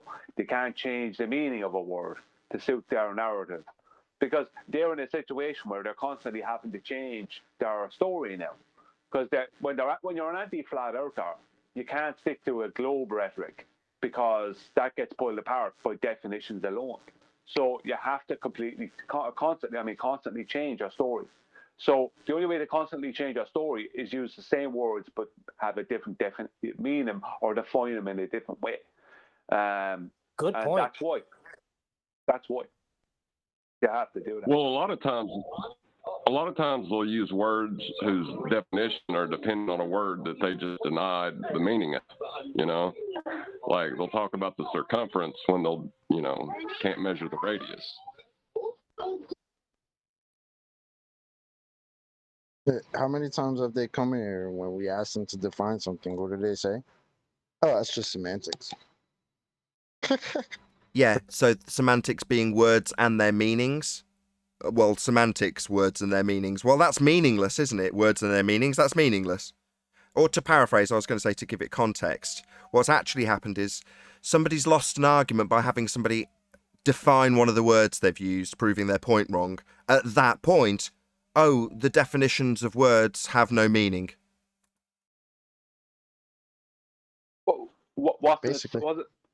Wasn't it? I might have the character from history wrong, but the claim character wasn't it Socrates? Was it Socrates who used to always define terms and definitions of words with his opponent before a debate? Yeah, Socratic method. Yeah, that's what I thought. Yeah, I just wasn't sure. Yeah, I mean, what was the point of doing that? If words didn't have meaning, there would be no point in hiring a lawyer. Why hire a lawyer? If words don't have meaning, then no matter what you say in a courtroom, right? I object. Yeah, exactly. There's, meaningless. I mean, how are you supposed to? Why did he do that? He did that because of people doing what Ruhif and others. It's catching on because other ballers are at it now. That's what they're doing. They're starting to catch on. Jose J.G. Gonzalez was trying it with Bev. Definitions don't matter. This kind of stuff. So this is where we're at. This is where we're at. So it's just an admission, Brian, isn't it? It's just an admission of defeat. If they're going to get to the point after you've actually had a bit of a debate, as painful as it is with them, and they then recognise that they've contradicted themselves, that for the next play to be to descend into ridiculum, just leave it there at that point. It's just thanks that I'll take that as a victory. If that's your response now, Exactly. I'm certainly not gonna. I'm not gonna argue that words do have Why meaning. would you argue? Because the words that you're going to use to argue apparently don't mean anything. So why would you argue? Oh, the word I've done that. meanings of words I've done mean that nothing? before. Okay, thanks. Sorry. I've done that in Jim Pan's server once, and they said that words didn't have meaning. And I just, every time they said anything, I said, well, that's meaningless. And I got kicked out. I've been kicked out of there twice, pretty quick. So, just for the benefit of the audience, here we like to be hyper specific, define words, get our opponents to find the meanings of the things that they're saying, so that we can agree on the terms of discussion. If you say orange and I think you mean apple, we're going to have a problem if we're discussing what oranges do. So you have to agree on the meanings of the words that are being used to make a point. Now, as John rightly points out, if you are debating somebody who says semantics are meaningless, a contradiction in terms, you're dealing with a moron. You're dealing with somebody who's so stupid they're not worthy of your time. Now, Ruha fits in that category. The type of person that will justify a man going after another man's career because he doesn't understand the meaning of something, only to later say that meanings don't mean anything. It's pathetic. It's idiotic. And that's the tactics of globe belief. Meanwhile, on our side of the fence, we say, yeah, we want to be hyper-specific about what we claim and what it means, with thorough research and diligence done. Not, oh, well, it doesn't matter, it doesn't mean anything, it's just words. That's your globe-believing tact, not a flat earth tact. If I may, what Adam said was really good because, and how you ended it, I think maybe you might want to change, Nathan. Those are anti-flat earther tactics because when they were globe believers, words did mean something until they realized the words took their position and put them in a corner in a major timeout because they couldn't use those words to prove their globe. So they became anti-flat earthers where words cannot mean anything because now they can live in their little, corner in their mind believing they're on a sphere as long as words don't mean anything, because as a glober they lost with those words. Exactly, and at the point that you find your opponents pointed out that the very definition of the word you're using contradicts the point you're making, you'll say words and their meanings are meaningless. Well, if you look at gravity, if we ask one of them to define gravity, they are now going to convolute relativity, general relativity, with a load of force nonsense that has nothing to do with it. I get this daily in comments on YouTube. That gravity is not defined as a force, but it is a force. All is absolute nonsense. And the reason they can convolute the two is because they are taking the word gravity and when they're asked for the definition of it, and they are convoluting the whole thing because the current definition of gravity is just an effect caused by the uneven distribution of mass curving spacetime. That is the current definition of gravity. So we ask them to define gravity, they come up with a load of nonsense, and they learned that they must have learned somehow that was the way to go about things. So what's next when we ask them for the definition of a radius? What's that going to mean? Well, based on the standard we've been discussing, if you ask somebody to define radius and words and their meanings have no meaning, then the definition of a radius in itself has no meaning. And they're kind of saying that because they require dip angle measurements to a geometric horizon to acquire the radius, and they're telling us that that position that they measure is non-physical. So that's what an anti-flat earther will actually do, Brian.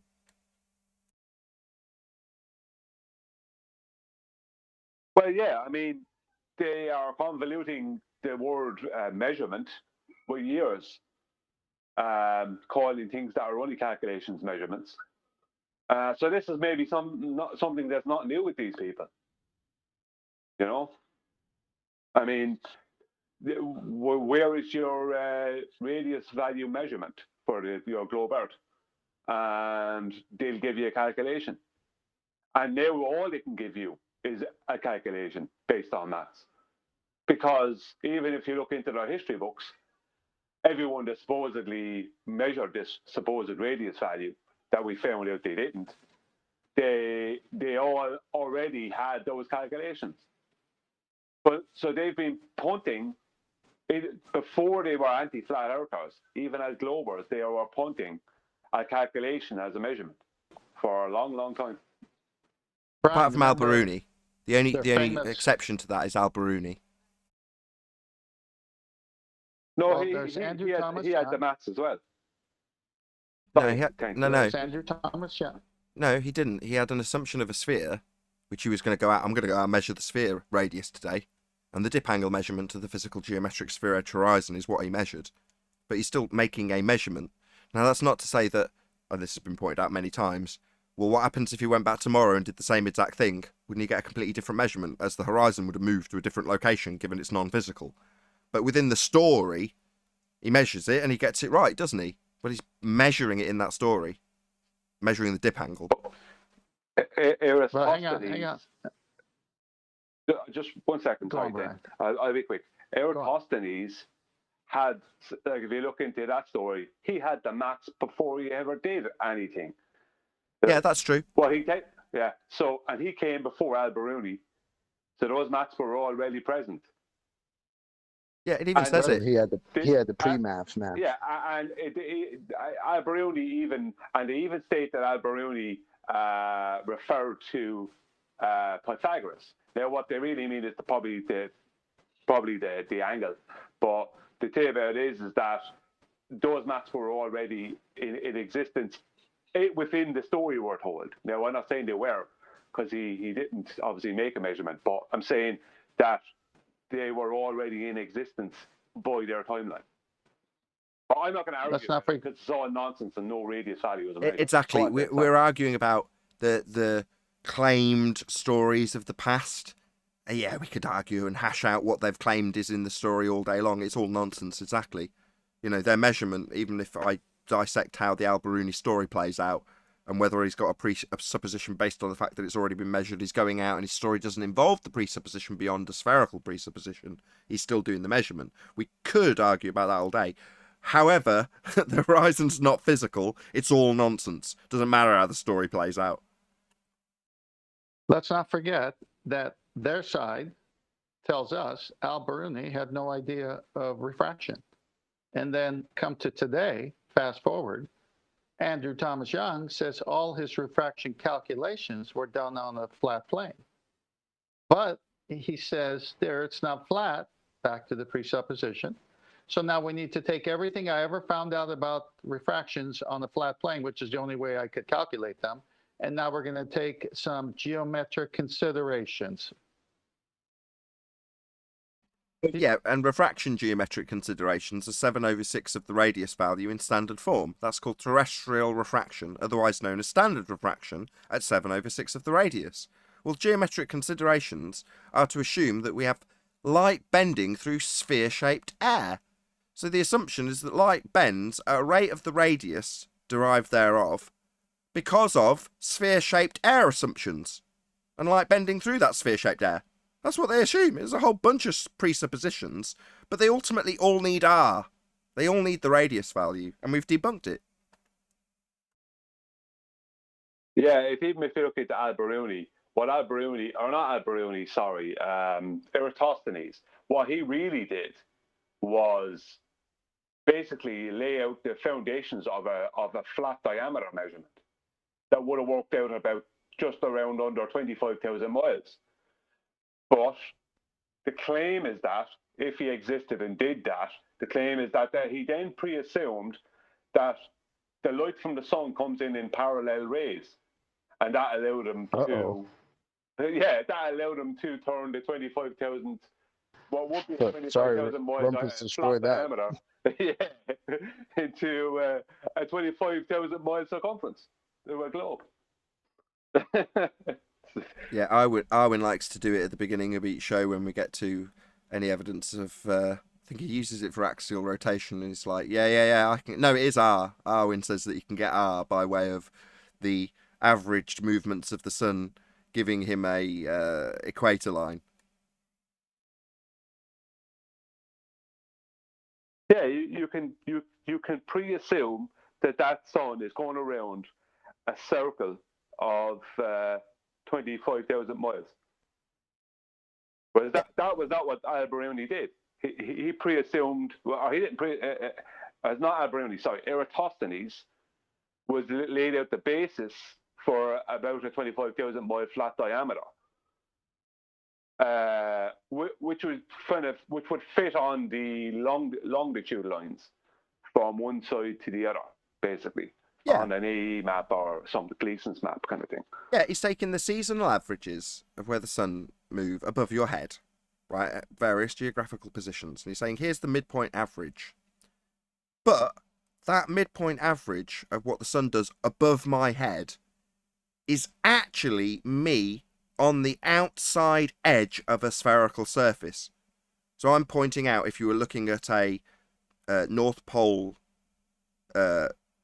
vertical view of the globe, then his measurement is with him standing at 90 degrees to that position on the equator in his presupposition.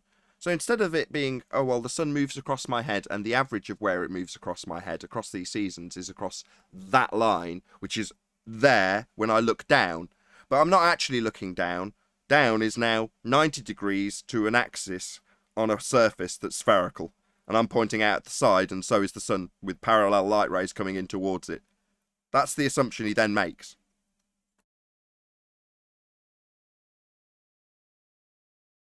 But he thought he was measuring curvature at that point, so I don't. It's hard to fault him.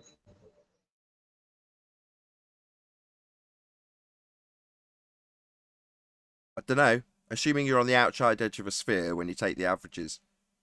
Sorry, we're not talking about Eratosthenes anymore, but I'm just talking about the equator.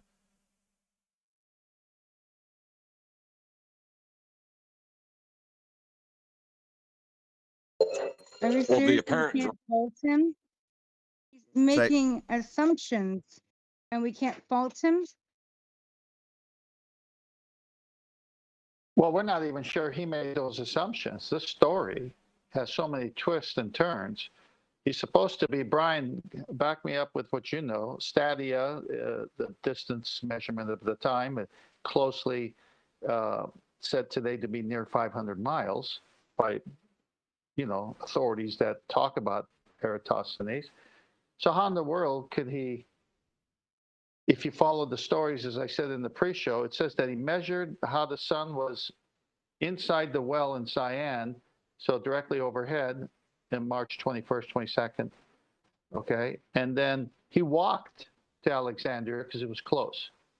Well, how can you do that in the same day if it's 500 miles? So that's just one story about him. The other story about him is that he waited a year, went to Alexandria the same time next year, the following year, and said, I'll measure it now because I know over there it's directly over in the well. Now, that story is out there too. And then, of course, there's others in between that. But how can the story not be consistent? Why are they making this stuff up? Well, if there ever was, record keeping. yeah, if there ever was an Eratosthenes and he did anything, whatever he did, we'll never ever get to actually find out, because they've taken something that, if it was part of history, and they've convoluted it and twisted it to suit a narrative. So it's hard to know. I know that it's stadia. I think, like you said, 500 miles for a stadia, whereas I read 600 miles, because they don't even know really what. Now, so I can't argue that you're wrong, because I have no idea. Supposedly they don't really know what a stadia was. Because Does it even matter either way? 500, 600 miles. The man walked back in that day, what, in his wooden sandals, and even if he was walking barefooted, can anybody do that? The story doesn't sound logical or kind of common sense. And when you hear stories like that in history that you cannot validate, we shouldn't even be putting them into our mind for a belief system. Well, I have, like I think was saying, Stacey, there's different stories. I read a different story that there was someone else in the other location recording what was going on, this kind of stuff. But I mean, for any of it, for anything that happened, for any of it to be spheric in their final calculation, They have to pre-assume that the sunlight comes in parallel rays. So that's the end of all their claims. Uh-oh. It's like saying, for my claim to be correct and everything I'm saying to be correct, water cannot be wet. You know, that's the How end of long that. did he study the sun to verify that? Well, who knows if he studied the sun at all? He probably just did some kind of a flat measurement or the basis of a flat measurement, and someone twisted it afterwards. Brian, I hate being asked, but water can't be wet. It can't be wet. Water itself, well, no, because water is wet. Yeah, no, something gets wet with water. So that's true. Yeah, I'm wrong. But that means that whatever claim I had or whatever my idea was correct then. There goes just just salvage it and say, well, words don't mean anything, so don't worry about it. With Aristophanes, 10th century that you've mentioned, that the reality is it's impossible to transfer local time back then. So whether you did it a year later, you still don't know what time it is when it's overhead, in the other place. Whether you go there a year later and guess. So the only way you can do is already to have a pre-assumed model to calculate when you should check the well in the second position. So you've already got to have your ball model to calculate the time it would be there for you to go there and check it to confirm your model. And that's what all these things are for. They're very useful if you want to confirm a presupposition. Yeah, but they're of absolutely no use if you actually want to find out the nature of reality. Right, do you want to know what the modern equivalent of that is? It's Jodrell Bank and JPL, Bob from JPL coming in and saying, yeah, when we got the radar bounce off Venus, it came in at the exact time we would expect it to come in. Whatever they call it, let's say 7 minutes. Here's the signal that we've got back. And look, this bit of interference in that signal is the return. They go, is it? Yeah, definitely. And you go, okay. So then you start arguing about whether or not they've seen a return signal in that and whether or not that is a return signal. It's like, hold on. Where are they looking in time frame terms for a return signal? Well, they're looking for the return signal within a time frame that's based on an R value, that's based on Venus being the same size as Earth. It's based on the distance to the sun being extrapolated out from Kepler's third law. All of those assumptions are already in place to give them the time to look for the signal that's going to be coming back according to them. That's what they say it's going to be. So that's where they're going to be looking. Well, the timings are all based on the presuppositions. So it's not confirming anything. It's a complete joke. It's just a convoluted gaggle screw way of getting to a claim to be measurement when you've based everything you've done prior to that on presupposition. Is that rebounding off the black body? We're talking there, Nathan. Is that rebounding off of a black body they're talking about there? Yes. Again, that can be overcoming the narrative. That's not a problem. Another Well, I have a question. Hold on, just 1 second. Go ahead, Neil. That was me. No, I know, but Neil was trying to get something in before you asked. No, that was me. That was me saying it's another contradiction within their claim, within their own claim. Well, maybe it wasn't me. Yeah, go on, Neil. We'll try third time's charm. I said it confirms their nonsense. That's what it does. In their mind, everything's okay. It's all right to have a pre-assumed radius. Come on. It was past tense. Black swan. You know, I no longer say in R you trust. In other words, pointing out that they just assume their outcome, and that's good enough for them. Begging the question, fallacy's better than nothing, Tim Mosman. Right? Well, no.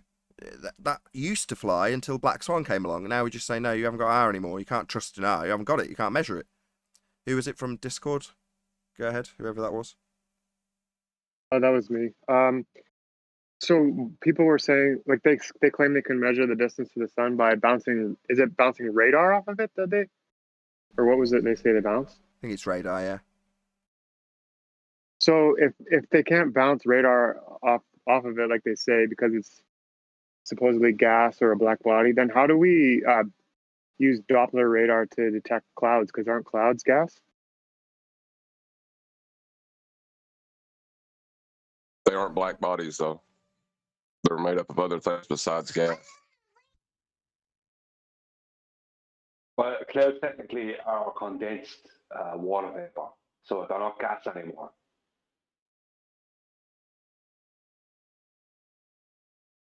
Okay. The point I was making is they don't, clouds don't do this, but the sun in their model is described as a black body, so it wouldn't have a rebound effect. It would just be absorbed.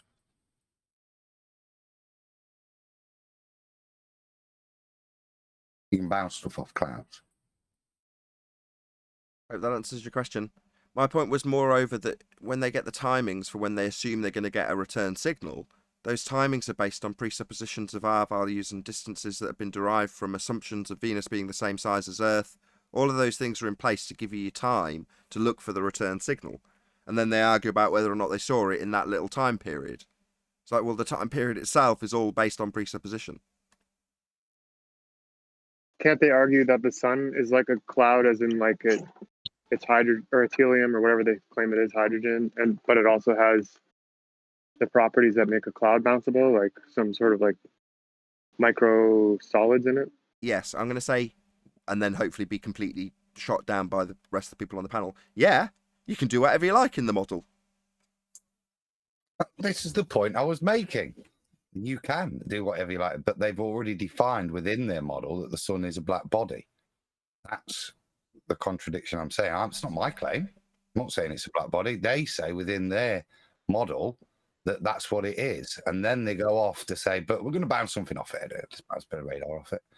You know, that's the contradiction. And then they only look in the area as Nathan describes, and then no one can find it other than a magic man called Bob, or whether he's the only mug that you could get that would actually say, oh, it must be there, because everyone else had a bit of integrity. I don't know which, but it's not much evidence, really.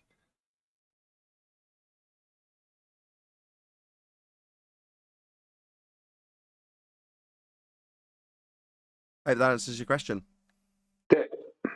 What they do is they claim that they can bounce a signal off of the sun, and the sun is condensed plasma, and their support for this is that they can bounce a signal off the sun.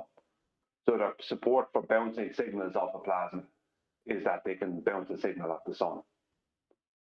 If you that's circular reasoning again, I had that argument one time with Robert's son once that where he was claiming to know what the sun was, and his only support for being able to bounce a signal off a plasma, which was the claim he was making concerning the sun, was that they bounce signals off the sun. This was the claim. So it's circular. It backs itself up in a circular fashion. So it's a faulty logic. But are they bouncing something off of it in actuality? Like, I know that they need the radius value to calculate the speed of light, but when they're firing at the sun and something's bouncing back, like potentially couldn't they actually measure it if something is bouncing back? Yeah, but if you read the account that you got from Jodrell Bank, you've got an account of the people there saying, we don't see anything, we don't really think we've got anything back. And then suddenly a guy from JPL steps in and goes, I can see it, here it is. And then they have several days of discussion about back and forth whether or not they agree with the guy from JPL. And then it says in the documentation, the guy from JPL convinced them that they did see it. So they did, and then they reported it. They're going, yes, my king, your new clothes look glorious. You know, yeah, it's a completely con, isn't it? It's the old fairy tale where you're convincing the king's new clothes are magnificent, and he stood there naked, and that's the reality. There was no data in there. He was naked. But the problem is you have to. So in the doc, go on. In the documentation from this claim, there's a back and forth about them. Like one side's saying there's nothing coming back, and then one person's saying yes there is, and then they're all agreeing with the one guy. Yeah, it's not phrased that way. The way it's phrased is, we struggle to see a return signal, and we obviously went to an external source, JPL, and he felt that he could see it, but we weren't convinced. But after many discussions, we were convinced by the guy from JPL. That's how it's phrased. I'll have to dig out the document for you. Anthony Riley's got a copy of it somewhere. But it's a very interesting read. You know, they're ultimately in this report reporting on this finding. So the overall report tone is to say, here's what we've found. We have found something. Now, at first, we didn't think we'd found it. But then we were helped out from Bob from JPL, and then we knew we'd found it. Even though we didn't really think we'd found it, and we had to discuss it quite a lot because we weren't convinced. But then we were convinced. And now here's our report on it. That's how it goes.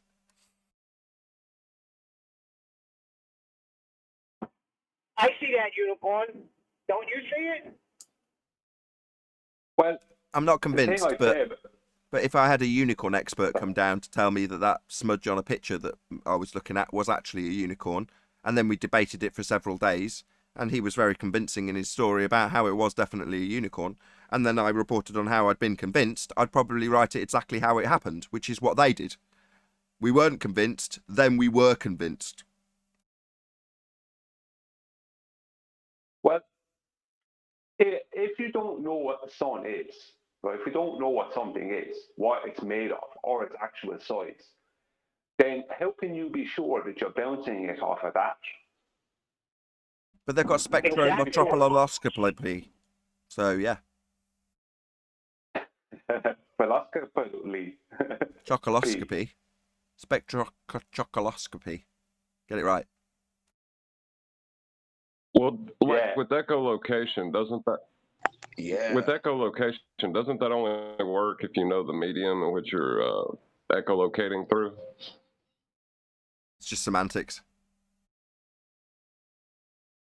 Well, no, what I'm saying is if we don't know the medium that the sun is within, then how do we know that even if we have the right timing, whatever they believe that is, that it's not, the light isn't being affected by that medium? Well, the two things I would say as a sphere believer is it just works and then point you in the direction of the calculations that got you to that conclusion for the timing, ignoring your question altogether. That would be probably my tack that I take as a glober. Would that satisfy you?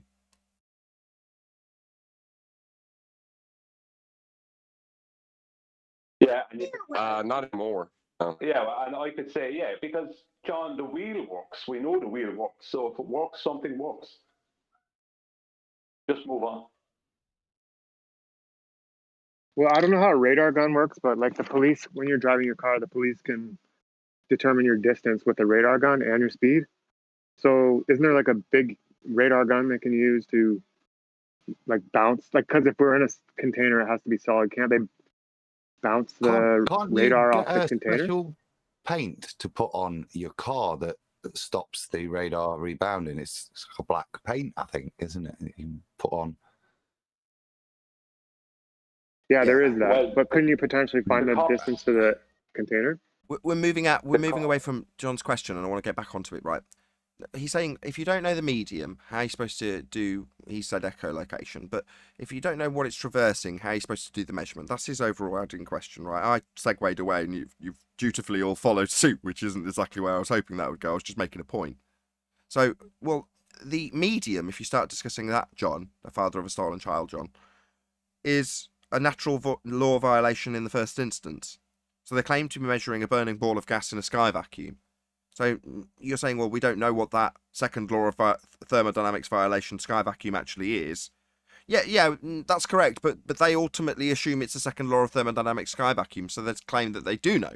And they just say it was a sky vacuum at 10 to the minus 17 torr. So they do know. It's just brushed past the natural law violation bit.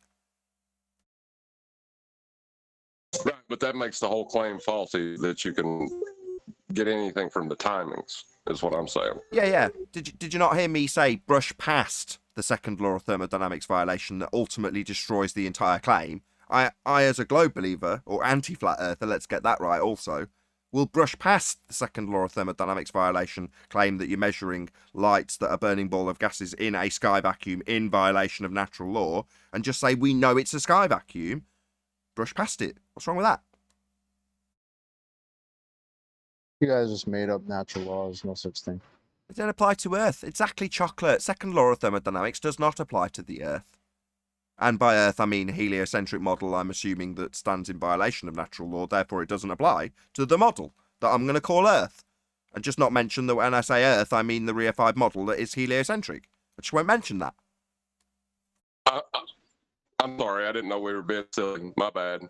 My bad. Yeah, we're just talking about what happens in models, right? Now, in my model, yeah, it doesn't matter if you decide that outside of that natural law violation that is a sky vacuum, you've got archons or planets. It doesn't matter. It's all the same bullshit. It's all nonsense.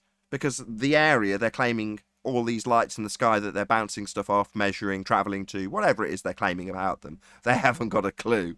But nonetheless, they make plenty of claims about them. And when they do, they're claiming those things are in a sky vacuum. Ultimately, bunk from the outset.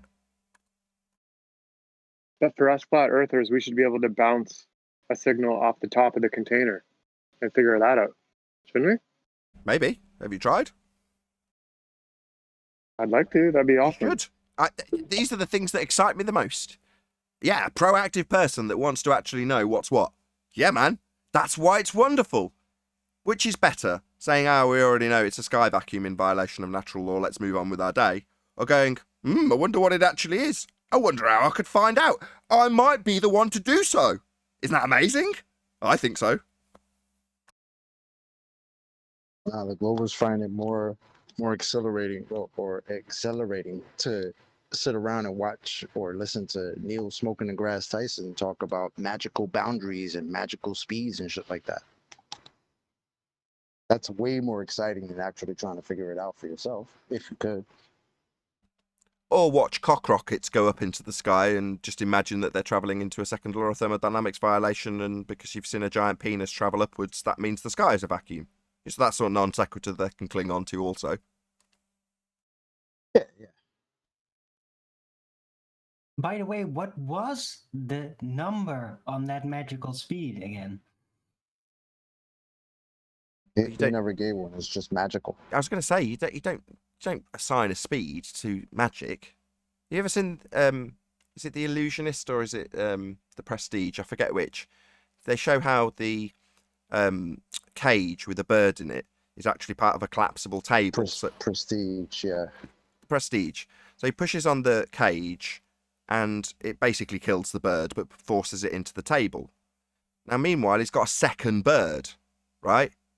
And if you were to qualify, knowing how the trick works, what's the speed that the bird went from the cage to his hand when he reveals the prestige of the trick, which is the bird still here?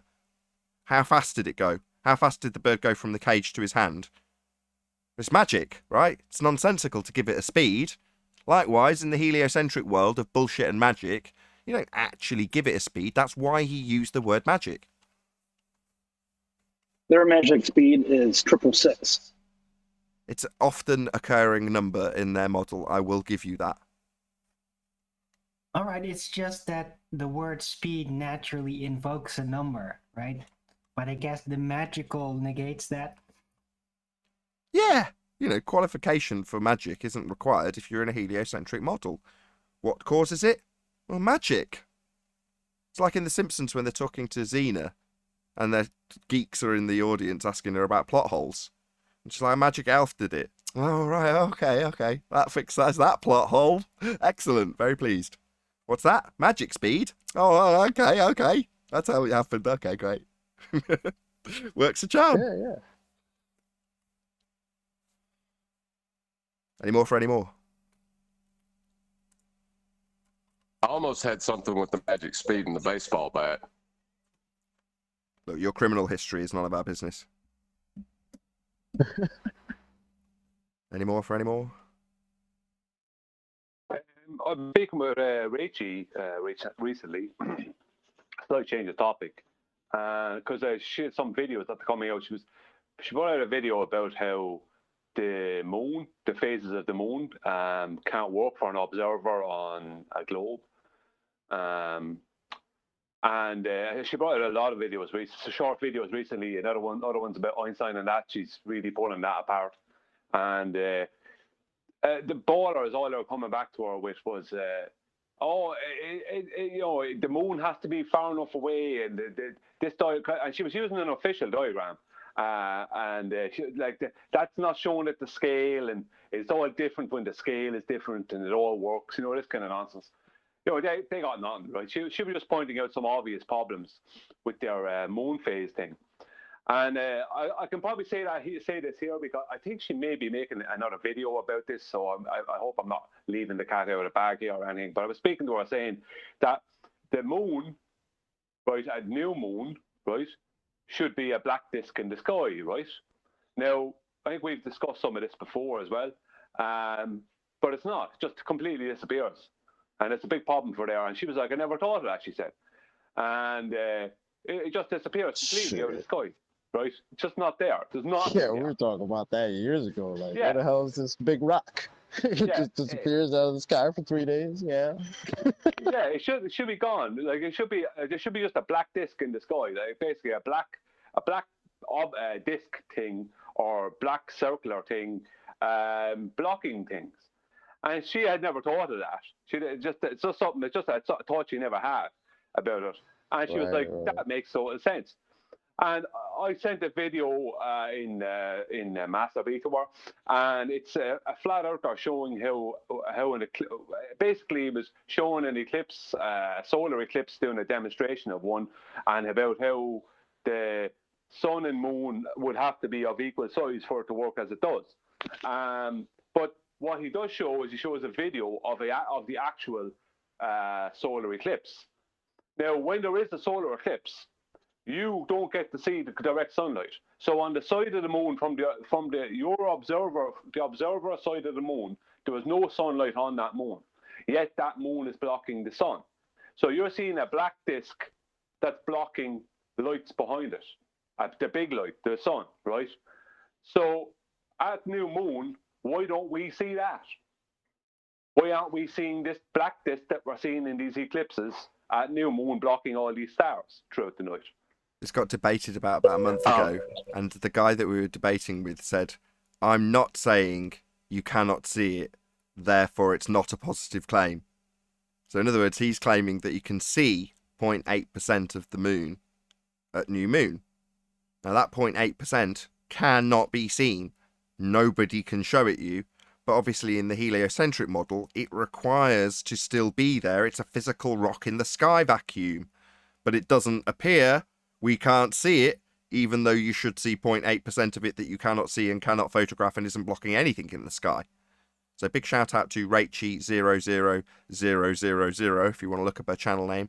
I left a comment on her video recently about begging the question fallacy that involves hemispheres and observations of lights in the sky. She was detailing anti-clockwise and clockwise rotation in false dichotomy with flat Earth and globe Earth models and presuppositions of hemispheres and all that good stuff. So I left her a fairly lengthy comment, which she was very polite and thanked me for, which is unusual. So thank you very much. I didn't expect a response from you, Rachie, but thank you very much for doing so anyway. It doesn't often happen.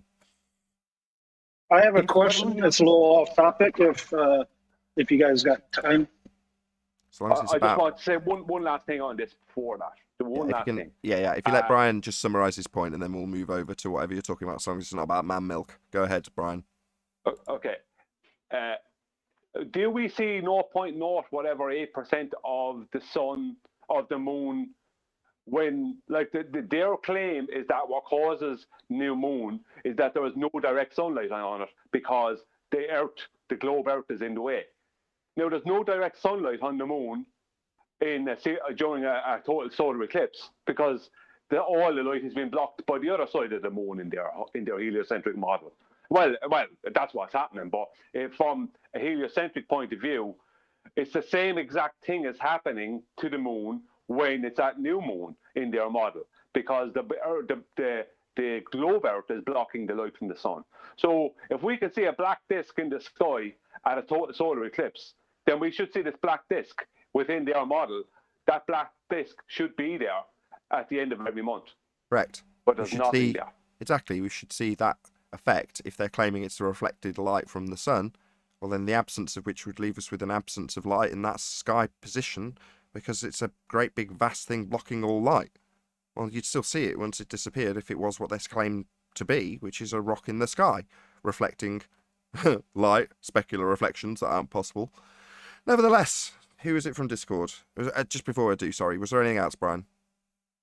No, just that's it. That's all I wanted to say. Cool. Go ahead, whoever it was from Discord. Yeah, sorry, I'm a little distracted right now. I'm driving. Okay, sorry. Okay, I asked this on 24/7. I think Monday, and I'd just like to get your guys' view on this. A helium balloon. Why isn't the balloon the medium of the helium? Because it is contained within the solid barrier of the balloon. So what would be the medium for the helium? What do you mean? The medium is the helium. If you're inside the balloon, if you're a little worm put in the helium balloon with the helium, then the worm is in the medium of helium.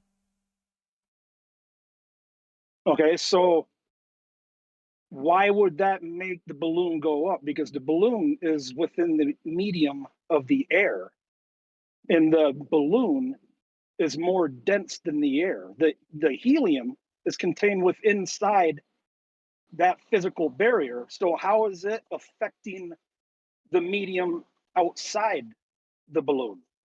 Can I answer that? Am I making myself clear? Yeah, it's a good Yes. question. Very good question. Can I answer it, Nathan? Yeah, feel free. All right. Yeah, look, how does relative density cause things to move vertically, right? So, yeah, the balloon in itself, it is a dense material. It's obviously a solid. It is much denser than air and helium. But the thing about relative density is it's not just about a material. It's about the material versus the volume, right? So you have a total volume that is locked into the helium balloon because of its solid nature, right? It's stretchable, but it's still a solid piece. So the average density of the combination of the helium locked inside and the material of the balloon, that is the density average that causes it to displace within the medium. Not just the rubber. Okay, but Without here's the problem. Here's the problem, though. You're actually the balloon by itself is already more dense than the air. When you add the helium, you're actually adding more matter to that object. Why would it not be even more dense instead of less dense then? Because the volume versus the density ratio goes down. There's more volume, less density in the total volume. Correct. You've That's displaced all of the air, or all of the air that was in the limp balloon has been displaced outwards. Yeah? Or the quantity versus the helium is far, far less versus the volume in the expanded balloon with more and more helium pumped into it. The overall density of that container with a thin solid around it is less dense than the air that it's in, therefore it'll go up. None of these things I'll point out to the person asking the question actually answers your question, though. Right, it doesn't, because the balloon itself it's the only thing that's in the medium of air, because the helium isn't, and the balloon is already more dense. So how can the helium make? Yeah, can I paraphrase? I know what you're asking. Can I paraphrase? What you're asking? What causes it to go up, right? No, he stated that. Owen, it's not your question. He can answer his own question. When I ask him if that's what he's saying, he can answer. Yes, that's basically it. Right. So you're asking for the cause of entropy. No, that's. Yeah, you are. Trick me here. No, Yeah. I'm asking, how is the helium affecting the balloon when it's not even, the helium is not even in the medium of the air to be less dense? I don't think I'm saying it right. No, it's fine. Because It's fine. the helium, it's an the helium equivalent. isn't Okay. even part of the I get your point. Hello. Yeah. In the same way, if you've got a ping pong ball that's only got air inside it, and you put it under the water, You could ask the same question, but the same principle would apply.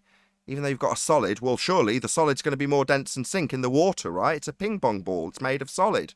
Well, no. Inside that ping pong ball, you've got something that's less dense than the water around it. It's going to force its way up by way of disequilibrium that it's under. It's in disequilibrium. Well, it doesn't matter that you've got a solid shell around that ping pong ball. It's going to want to reach equilibrium, and the same goes for the helium. The helium is going to want to reach equilibrium. So therefore, it's going to displace the air around it and move up. Now, that still, as I said earlier, doesn't answer your question, because your question, which is why I said it's a good question, is for the cause. Why does that happen? What causes that to actually occur? And this displacement is a second-order effect of entropy. It's an entropic effect. Relative density disequilibrium and the return to whence it came, that would be equilibrium, is an entropic effect. And you're asking for the cause of that, which is a brilliant question. I just can't answer it. Neither can anyone else here before anyone tries. Well, I'm going to try. Well, go on then. Because, yeah, I'm going to try because I think I have already answered this before. It's about the structural support of matter. The helium that's within the balloon cannot handle the density of the air outside. So that same helium balloon, if you put it into a vacuum chamber, that same helium balloon will as there's less and less air, when there's more and more air being taken out of that vacuum chamber as the pump is on, that helium balloon will gradually go down to the base of the chamber, because it doesn't have to deal. The weight of the density of the balloon then overcomes the helium that's within it. But in air, the helium, it's like it's getting the helium that's within it can't structurally support the more dense air that's surrounding it. So the helium balloon is then forced up out of the way because it's like a weakness, if you know what I mean. If you think of it as structural weakness, whereas it doesn't have to deal with that. Okay. What you're doing is you're describing it beautifully. I don't disagree with any of it. You still haven't ascertained the cause of it in your description of it. Good description, though. Right. I'd like to address an error in thinking that the questionnaire has engaged in, because he thinks that just because there's a shell in between the material on the inside and the material on the outside, that it's not in the medium. Yes, it is. If it is somewhere within the volume of the hole, it is in that medium, even if something else is getting in between. Now, with a helium balloon, the rubber is trying to get down in relation to the helium and in relation to the gas outside, but the helium inside the balloon is trying to go up, and that the force of it going up because of the density disequilibrium overcomes the force of it trying to go down from the rubber, and that's how the combined thing goes up, right?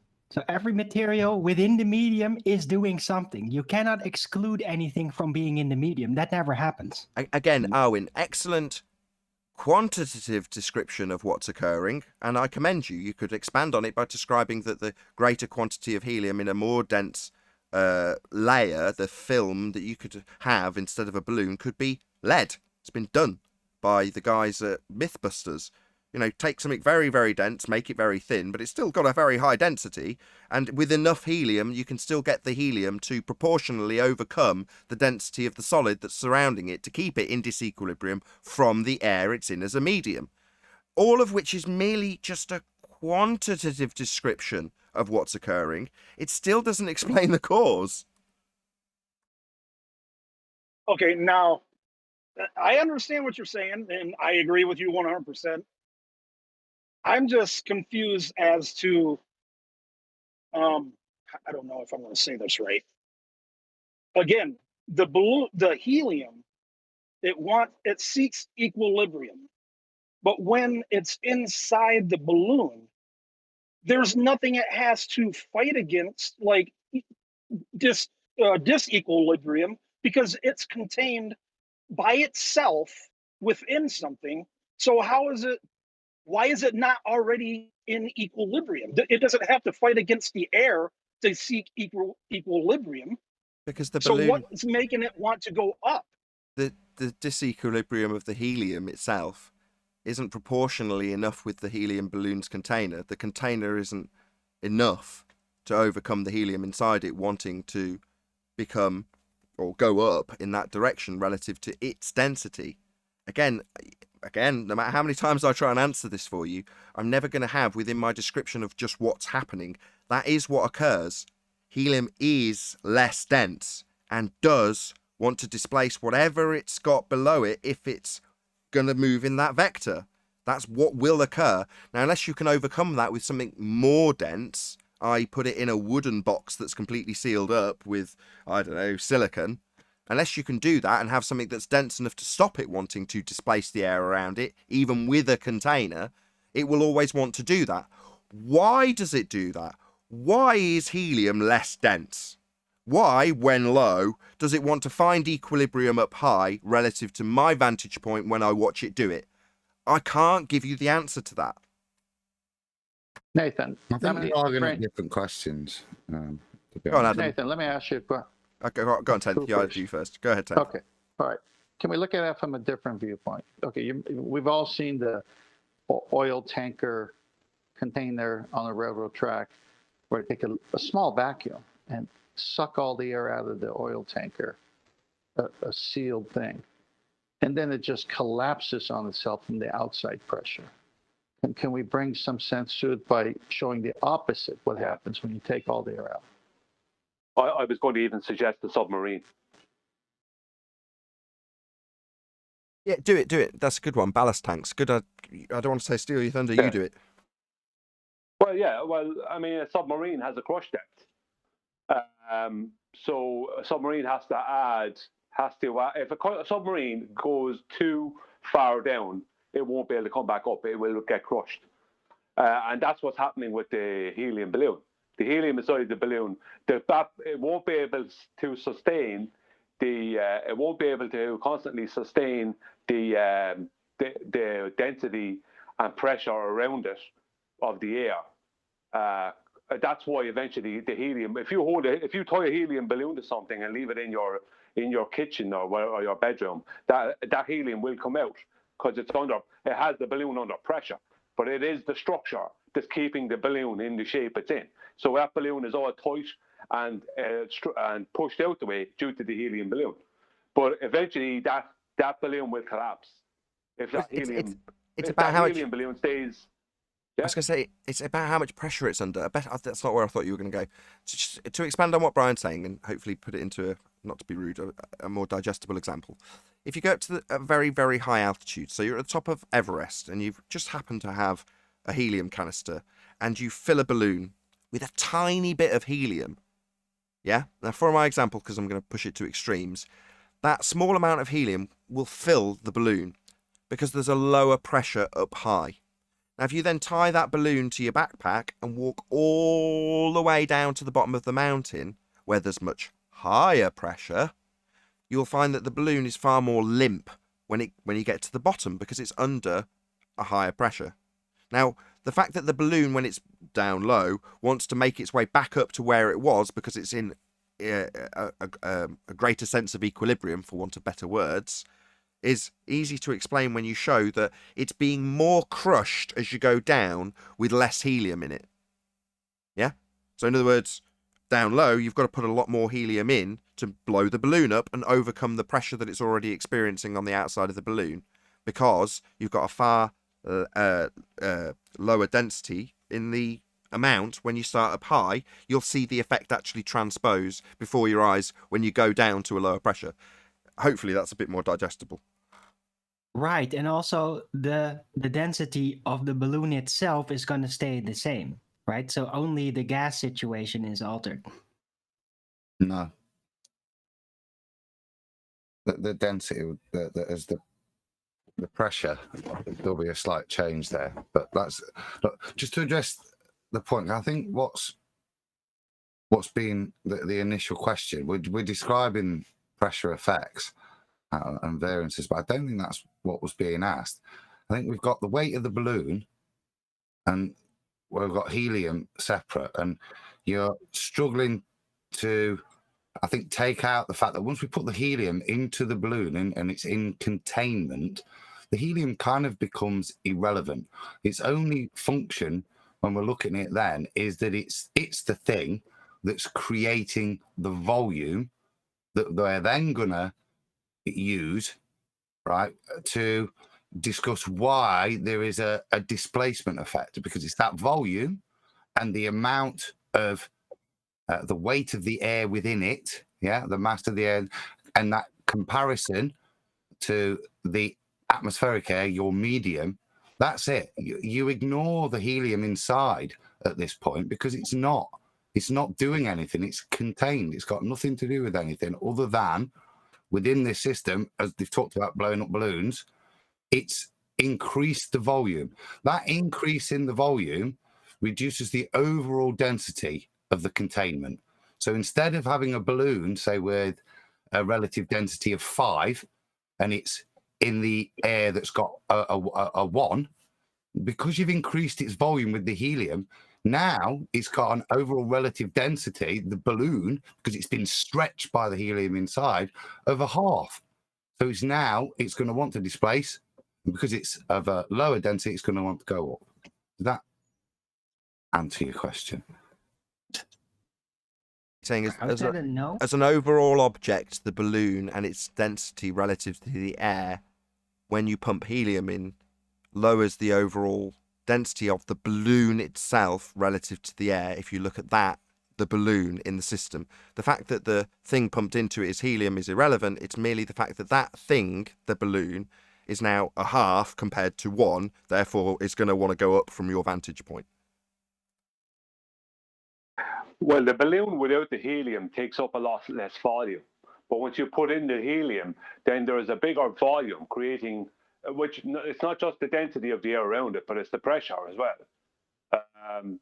So when you add in helium into that balloon, if you fill up a helium balloon to the balloon's capacity within, like at sea level, then it's the density of the air that's outside of it is trying to, like, the structure of the helium inside can't take that.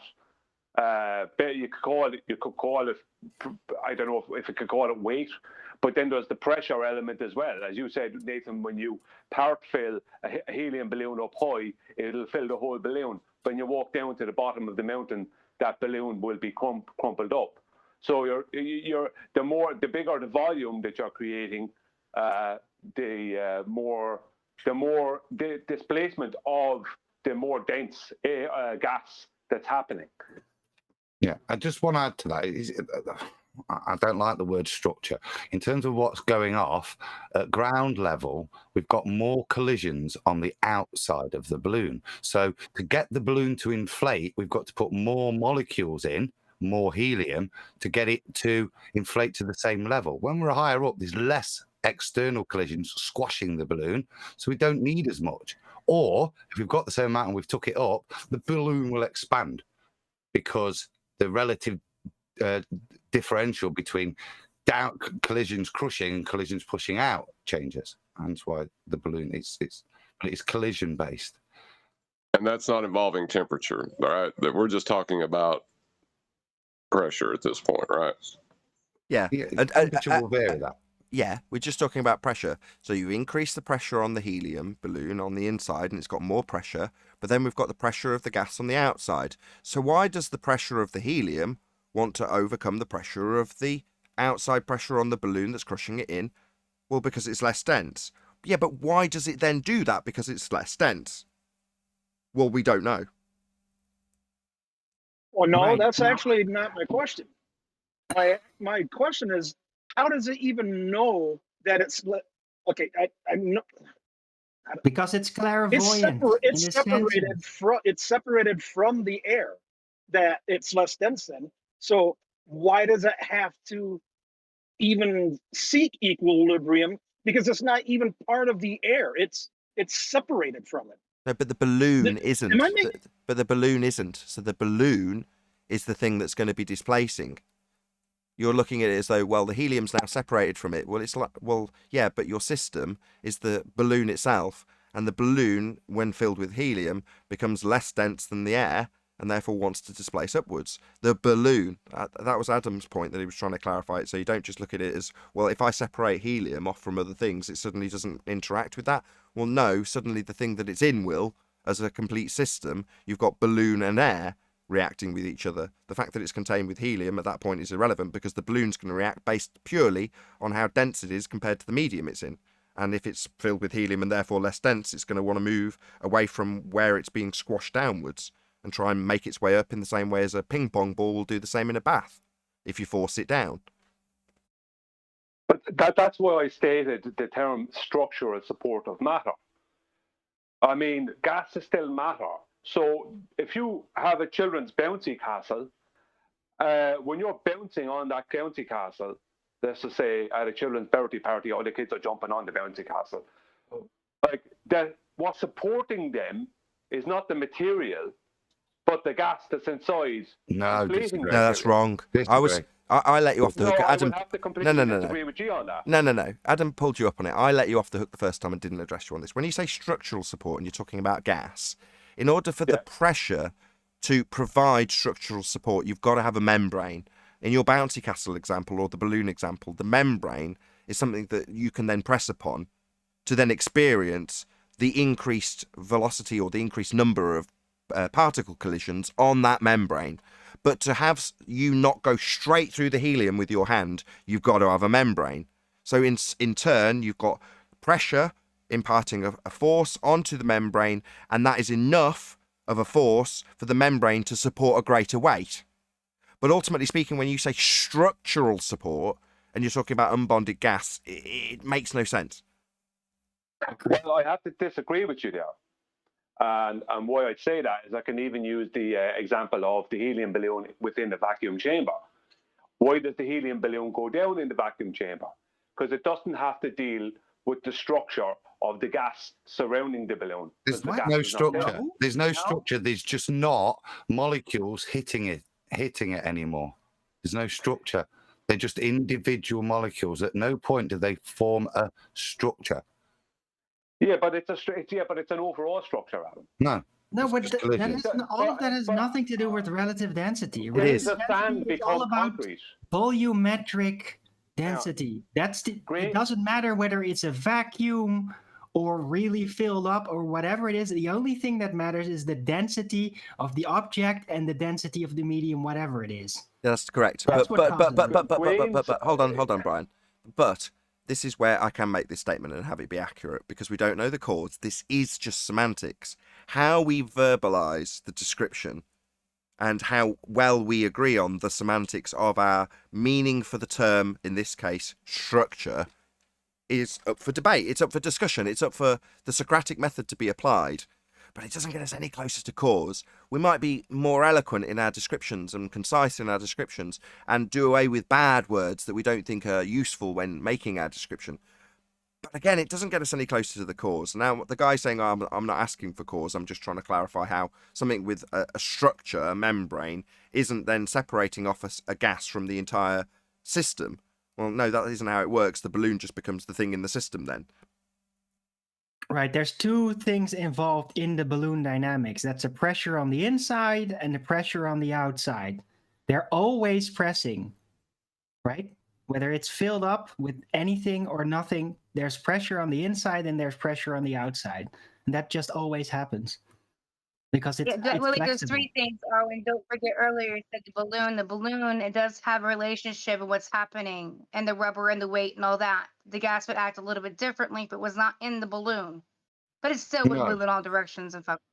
Well, I wanted to challenge Arwen on that when he said it earlier as well. No, the thing that we're considering is that contained system, which is the helium and the balloon at that point with regards to relative density disequilibrium, which is what's making it move.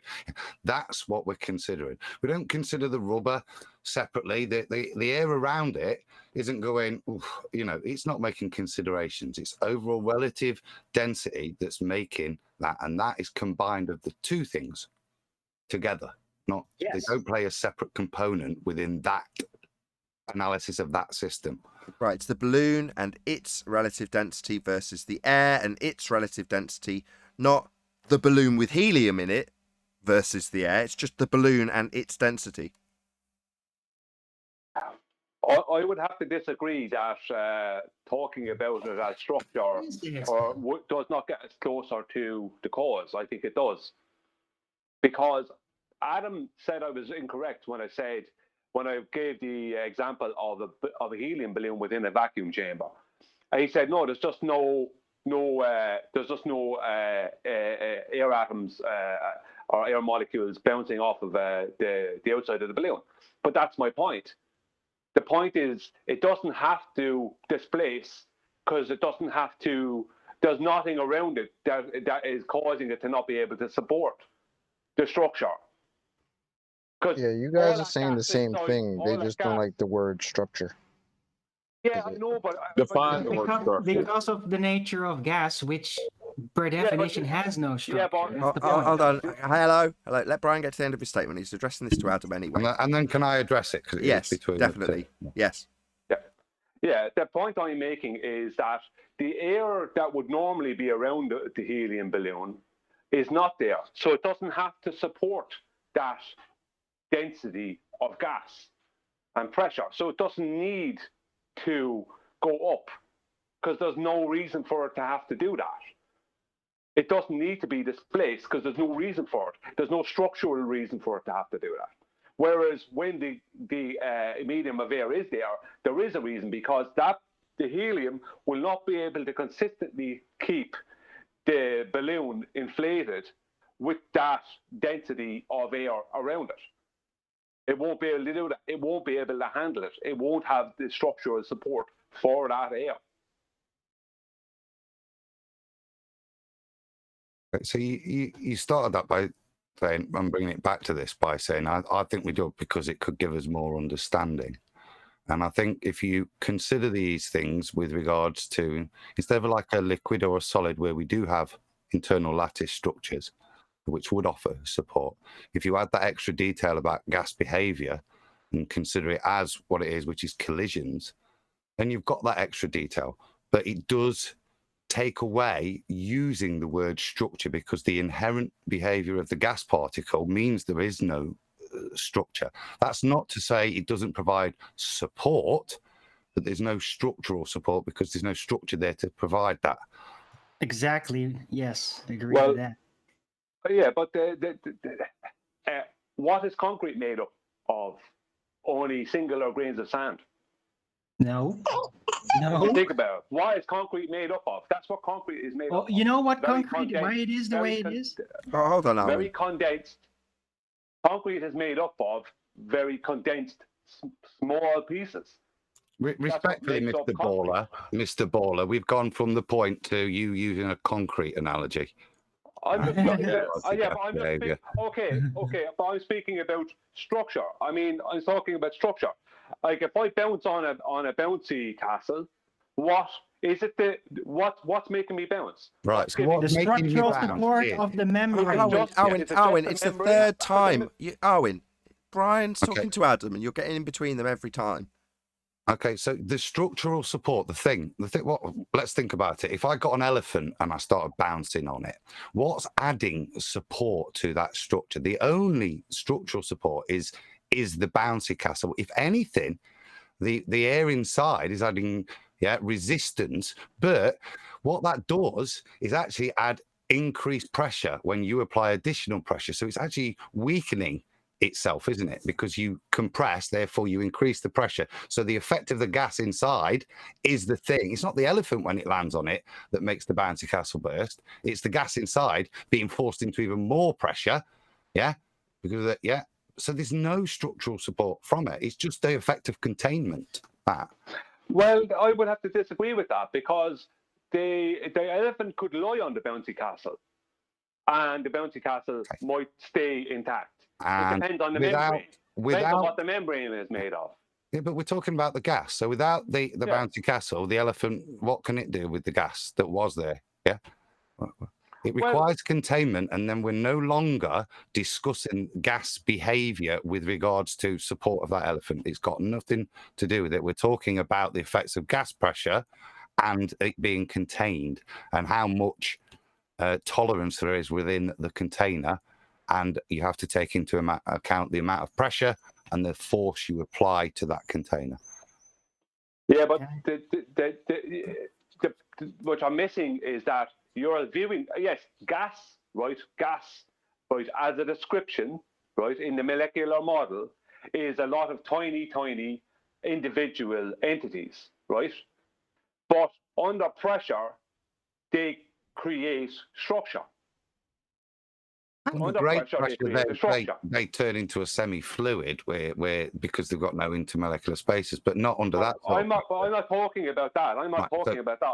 I'm not talking about the phase change. I'm talking about under just on increased pressures. Then no. All you do is is decrease the volume, therefore increasing the collision rate because there's less space for them to move in before another collision happens. You've not changed anything other than reduce the spaces. There's still no support. They're moving at the same speed, but because there's less space, they're hitting each other more. That's why that bag feels harder, but it's not. Just more collisions. But but what if I bounce on a bouncy castle, right? What causes the bounce? The membrane. No, the membrane doesn't cause the bounce because I can have the membrane without anything and it won't bounce. No, it's the pressure. He's just explained it. It's the pressure on the membrane. So without the membrane, you go straight through the air and it wouldn't have developed pressure. So what you're detailing is container behavior. Yes. Yeah, structural support is stretchability, right? To support. In architecture, structural support is all about the ability to carry weight, to stretch apart and still maintain rigidity, right? That's structural support. To suggest gas has that in any way is kind of absurd. Well, it does have. Even within our own bodies, we have a certain amount of gas within our bloodstream and everything else. Oh, well, I wouldn't say Okay, I can deal with this. Hold on, Adam. Sorry, let me just try and make an example to Brian. So in terms of trying to make Adam's point a bit more concise, we're gonna have the same bouncy castle example, but this time you're gonna be on the other side of the membrane. In other words, you're gonna be inside the container, experiencing the higher pressure that the container's also experiencing. What support, given that you're at the higher pressure, does the air provide you when you're inside the container with the pressure? Is there any more structural support for you? What do you mean? You climb inside I'm within a helium balloon. You climb inside the bouncy castle before they air it up. They then add the pressure, and you lie on the bottom and watch the kids jump up and down above you. Are you given any structural support? Given that you're inside the balloon at the higher pressure, and it's obviously going to give structure, because it's higher pressure, right? That's your argument. Well, am I personally going to have more structural support? I mean, I don't understand. You're inside the bouncy castle. You're saying that the higher pressure offers more structural support. And if you jump on the bouncy castle, you've got more structural support because it's under higher pressure. And I'm saying, well, you can still be under that higher pressure if you get inside the bouncy castle with the increased pressure, but without the membrane. But then you're not experiencing any more structural support. You still fall through the air if you jump and try and bounce because you're inside it. You go, right, I'm going to jump. There's air pressure here. It's offering more structural support. You still face plant into the ground. Yes, but it's that's down to my density and weight. That's what it causes. That it can't support me as just gas. So you need the membrane. That's right. So indeed. So it needs the membrane. Yeah. In that example, it needs the membrane. So the structural support you're describing only comes from the membrane. Now, in terms of how you can acquire the extra increased pressure, well, you're going to need a container to do that. But the container and how it behaves is irrelevant to how you will behave in that medium at higher pressure, because the higher pressure itself isn't providing any support. It's the container that's going to provide support. Well, have you seen the video I showed before showing carbon dioxide coming out of the ground? And there's a guy, it's in a country in Africa, I think it was Uganda, and there was a guy there, he was some kind of a specialist, and he sent a load of smoke bombs into it, and all the smoke sat on top of the carbon dioxide. So you could clearly see that this smoke was being supported by the carbon dioxide underneath. He was just showing the villagers where it was. It was just there was this kind of little pocket that where it was coming out, and it was becoming because there was a little there was like a lake, not a lake, but a lake. It's okay. It's okay. Lake Brian. of carbon. Brian. Hang on 1 second. I understand the example. What's your point, though? My point is that the smoke was able to sit on top of the carbon dioxide. Okay. Temporarily. Stop. Temporarily, yes. Temporarily, it was able to sit on top of it, on top of the carbon dioxide. Right. Okay. While there was Thank a little you. bit of concentration there. Yes, I understand that. So what you're saying is there's enough concentration of the dense gas that's currently been highly concentrated because it's been produced there at ground level. It's been pumped out of the ground and there's a high concentration of carbon dioxide. So there's enough density and enough gas collisions in that concentration at that moment to have any smoke at a lesser density not penetrate. In other words, more likely to not find a hole between the dense gas, but in fact just collide with a gas. But that isn't to say that some of the smoke doesn't find its way through a hole, because it will. There will still be inherently gaps between the carbon dioxide. And therefore, while you're saying it's providing structural support, au contraire, there is definitely going to be smoke that's penetrating that carbon dioxide, without question, because there's gaps in it. Because there's no structural support, it will succumb to entropy. And you can measure it with proportional rates according to how much time elapses. So the more time that elapses, the more the smoke will find the holes between the structures that don't exist in your example. There are no structures, hence the entropic effect of diffusion occurs. Yeah, I don't disagree with that. I'm not saying that entropy won't take place. But the point I'm making is under concentration, there is an example where a gas was supporting the majority, because I couldn't see any smoke going into it. But I'm sure that there was. Like, I'm not disagreeing with that. Yeah, okay. I get it. But okay. But now just the point just I'm making is that I know the point. Please. I've listened. Please. Yeah, you're supposed to be humouring me now. I've heard it all. Right, I've heard the back and forth. By comparison, Brian, is there ever a circumstance where you have the bouncy castle and you've got 100 children on them, but one of them falls through the membrane? Because you're like, well, it kind of nearly supports all of it. So it's the same. Well, by comparison, so then occasionally a kid falls through the bouncy castle? Because it doesn't support all of them, right? To make it the same by comparison.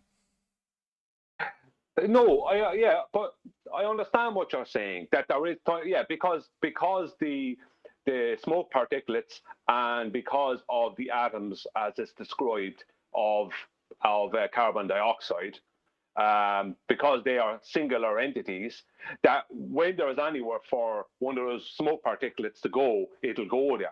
Yes, I understand that. Gas is different than liquids and solids. I understand that, and different again from plasma. But in a lot of ways. But the point I'm making is under concentration, one gas can support another gas. Even if smoke is not technically a gas, one gas can't support another gas. That's wrong. Under concentration. That's just simply wrong, though, because if you say that in a brazen statement, it would be to suggest that even though one kid occasionally falls through the hole in the bouncy castle, it's perfectly capable of supporting all the kids. So let's say you get a pump that's 10 times stronger than normal for your bouncy castle, because the bit that you bounce on's got 5 holes in it. And you go to the parent and say, look, it pretty much supports nearly all of them all the time. It's perfectly acceptable to say that it supports them. And they go, well, what about the kids that occasionally fall through? And you go, well, it's most of the time it's supporting them. Well, likewise, with the example with CO2, what about that gas particle that wasn't supported because it didn't collide with the CO2 particle? The smoke that didn't hit one that went through. Well, it wasn't supported. So to say, well, the smoke's supported, well, what about the one that wasn't? As soon as it's true of one, and over time true of all of them, it's not true at all to say that they're supported. Does that make sense? Before you answer, go on, Brian, go on. Sorry, it's unfair of me to say don't answer. Go ahead. You're kind of splitting hairs with it, though, Nathan. It's like we see in the video the smoke being sitting on top of the carbon dioxide. So you can say as a whole that smoke is being supported Okay. by the carbon dioxide. Okay. So, parent. Is this Look, you sublimating? don't. Hold on, Adam. I want to make the joke. So, parent, you can't even see the kids that have sunk through the holes. All you can see is the ones that are bouncing happily. So, on the whole, it's supported, right, Brian? No, because they're two different scenarios, Nathan. Because in one you have a solid, and in another you don't. Well, one's got really? So one's got structure, and the other doesn't. Yeah, that's Adam's I think point. the other does. No, the one other has does no have structure. structure because it's sublimating, isn't it? With dry ice, are we talking here? Carbon dioxide, like pumping out at pressure, where it's partially liquid. Well, I'm speaking about the video I shared before, where it shows the carbon dioxide coming out of the ground. It's in a natural. It's carbon dioxide coming out of the ground. It was in this village, outside this village, sorry, in Africa, and this guy was showing the villagers where the carbon dioxide is by pumping smoke out, and that smoke sat on top of the carbon dioxide. Because he was just showing the villagers how dangerous it was. They didn't realize what was there and why people were getting sick or were dying. Two kids had died or something like that. So he was showing them what it was that was causing that. So that's a sulfur hexafluoride thing, isn't it? Because it's pumping out. Yeah, I can keep that sulfur hexafluoride tank floating the aluminium balloon if I keep adding pressure to it. Yeah, because that's where else can it go other than maintain that volume for that volume to then dissipate? It has to come out at some point. That's where you're going to be able to float stuff on top, not because it's adding any support, but as soon as it's pissing off, it's being replaced by more of the same. Well, but support without the membrane. No, but but you take the membrane that makes up children's bouncy castle, and you chop it up into a billion pieces. What good is it then? No good because it's not concentrated. That was my argument. Yeah, but you're making my argument by talking about concentration. Right. May I make a point? Very quickly, and then I'm going to give the guy who asked this question literally mad props. But go ahead, John. I was just going to say that, well, you could look at it the other way and say that the air above the smoke is using the force of up to keep the smoke below it. And the structure of that, right? Yeah, you could argue from incredulity and farcical nonsense by saying that it's reverse gravity. You could do that. Yeah. Well, no, but that's where we're at. I'd sort of look at it on the level of gas behavior. Sorry, Brian and Arwin. Adam's going to get the last word. Then I'm going to ask this guy to say a word or two, just as I thank him. Hang on. I got the video in Master B at the 45-second mark, the one Brian's talking about. That's it. Okay. Excellent, Dan. Okay, it's playing. It's still all temporary, Yeah. you know. Go to the 45-second mark. Is it still structural support if it cannot ever be made to last without some form of a membrane, right? Is it still structural support, or is it just an early stage of an entropy situation? Yeah, but maybe this is just exactly what I've described happening. Yes, I paused it on the frame. Go ahead, Adam. You're right on cue to talk about what you're about to say. Go ahead. Yeah, what we've got here is it dissipating over the top. Look at what's happening. There's gas coming out. If you think about it, instead of structural support in terms of individual molecules, there's a rock of them coming up constantly in one direction, up out of the ground. What we have above it is the air, and that's just behaving in all random directions. Now, some of those random directions will be down and interact with that accumulated mass. Some of them will try and penetrate, but because there's stuff thrusting up, they will force the gas away because there's a million more collisions going up than going down. Now, whatever gas is coming out, that effect, if you put smoke on the top, will happen.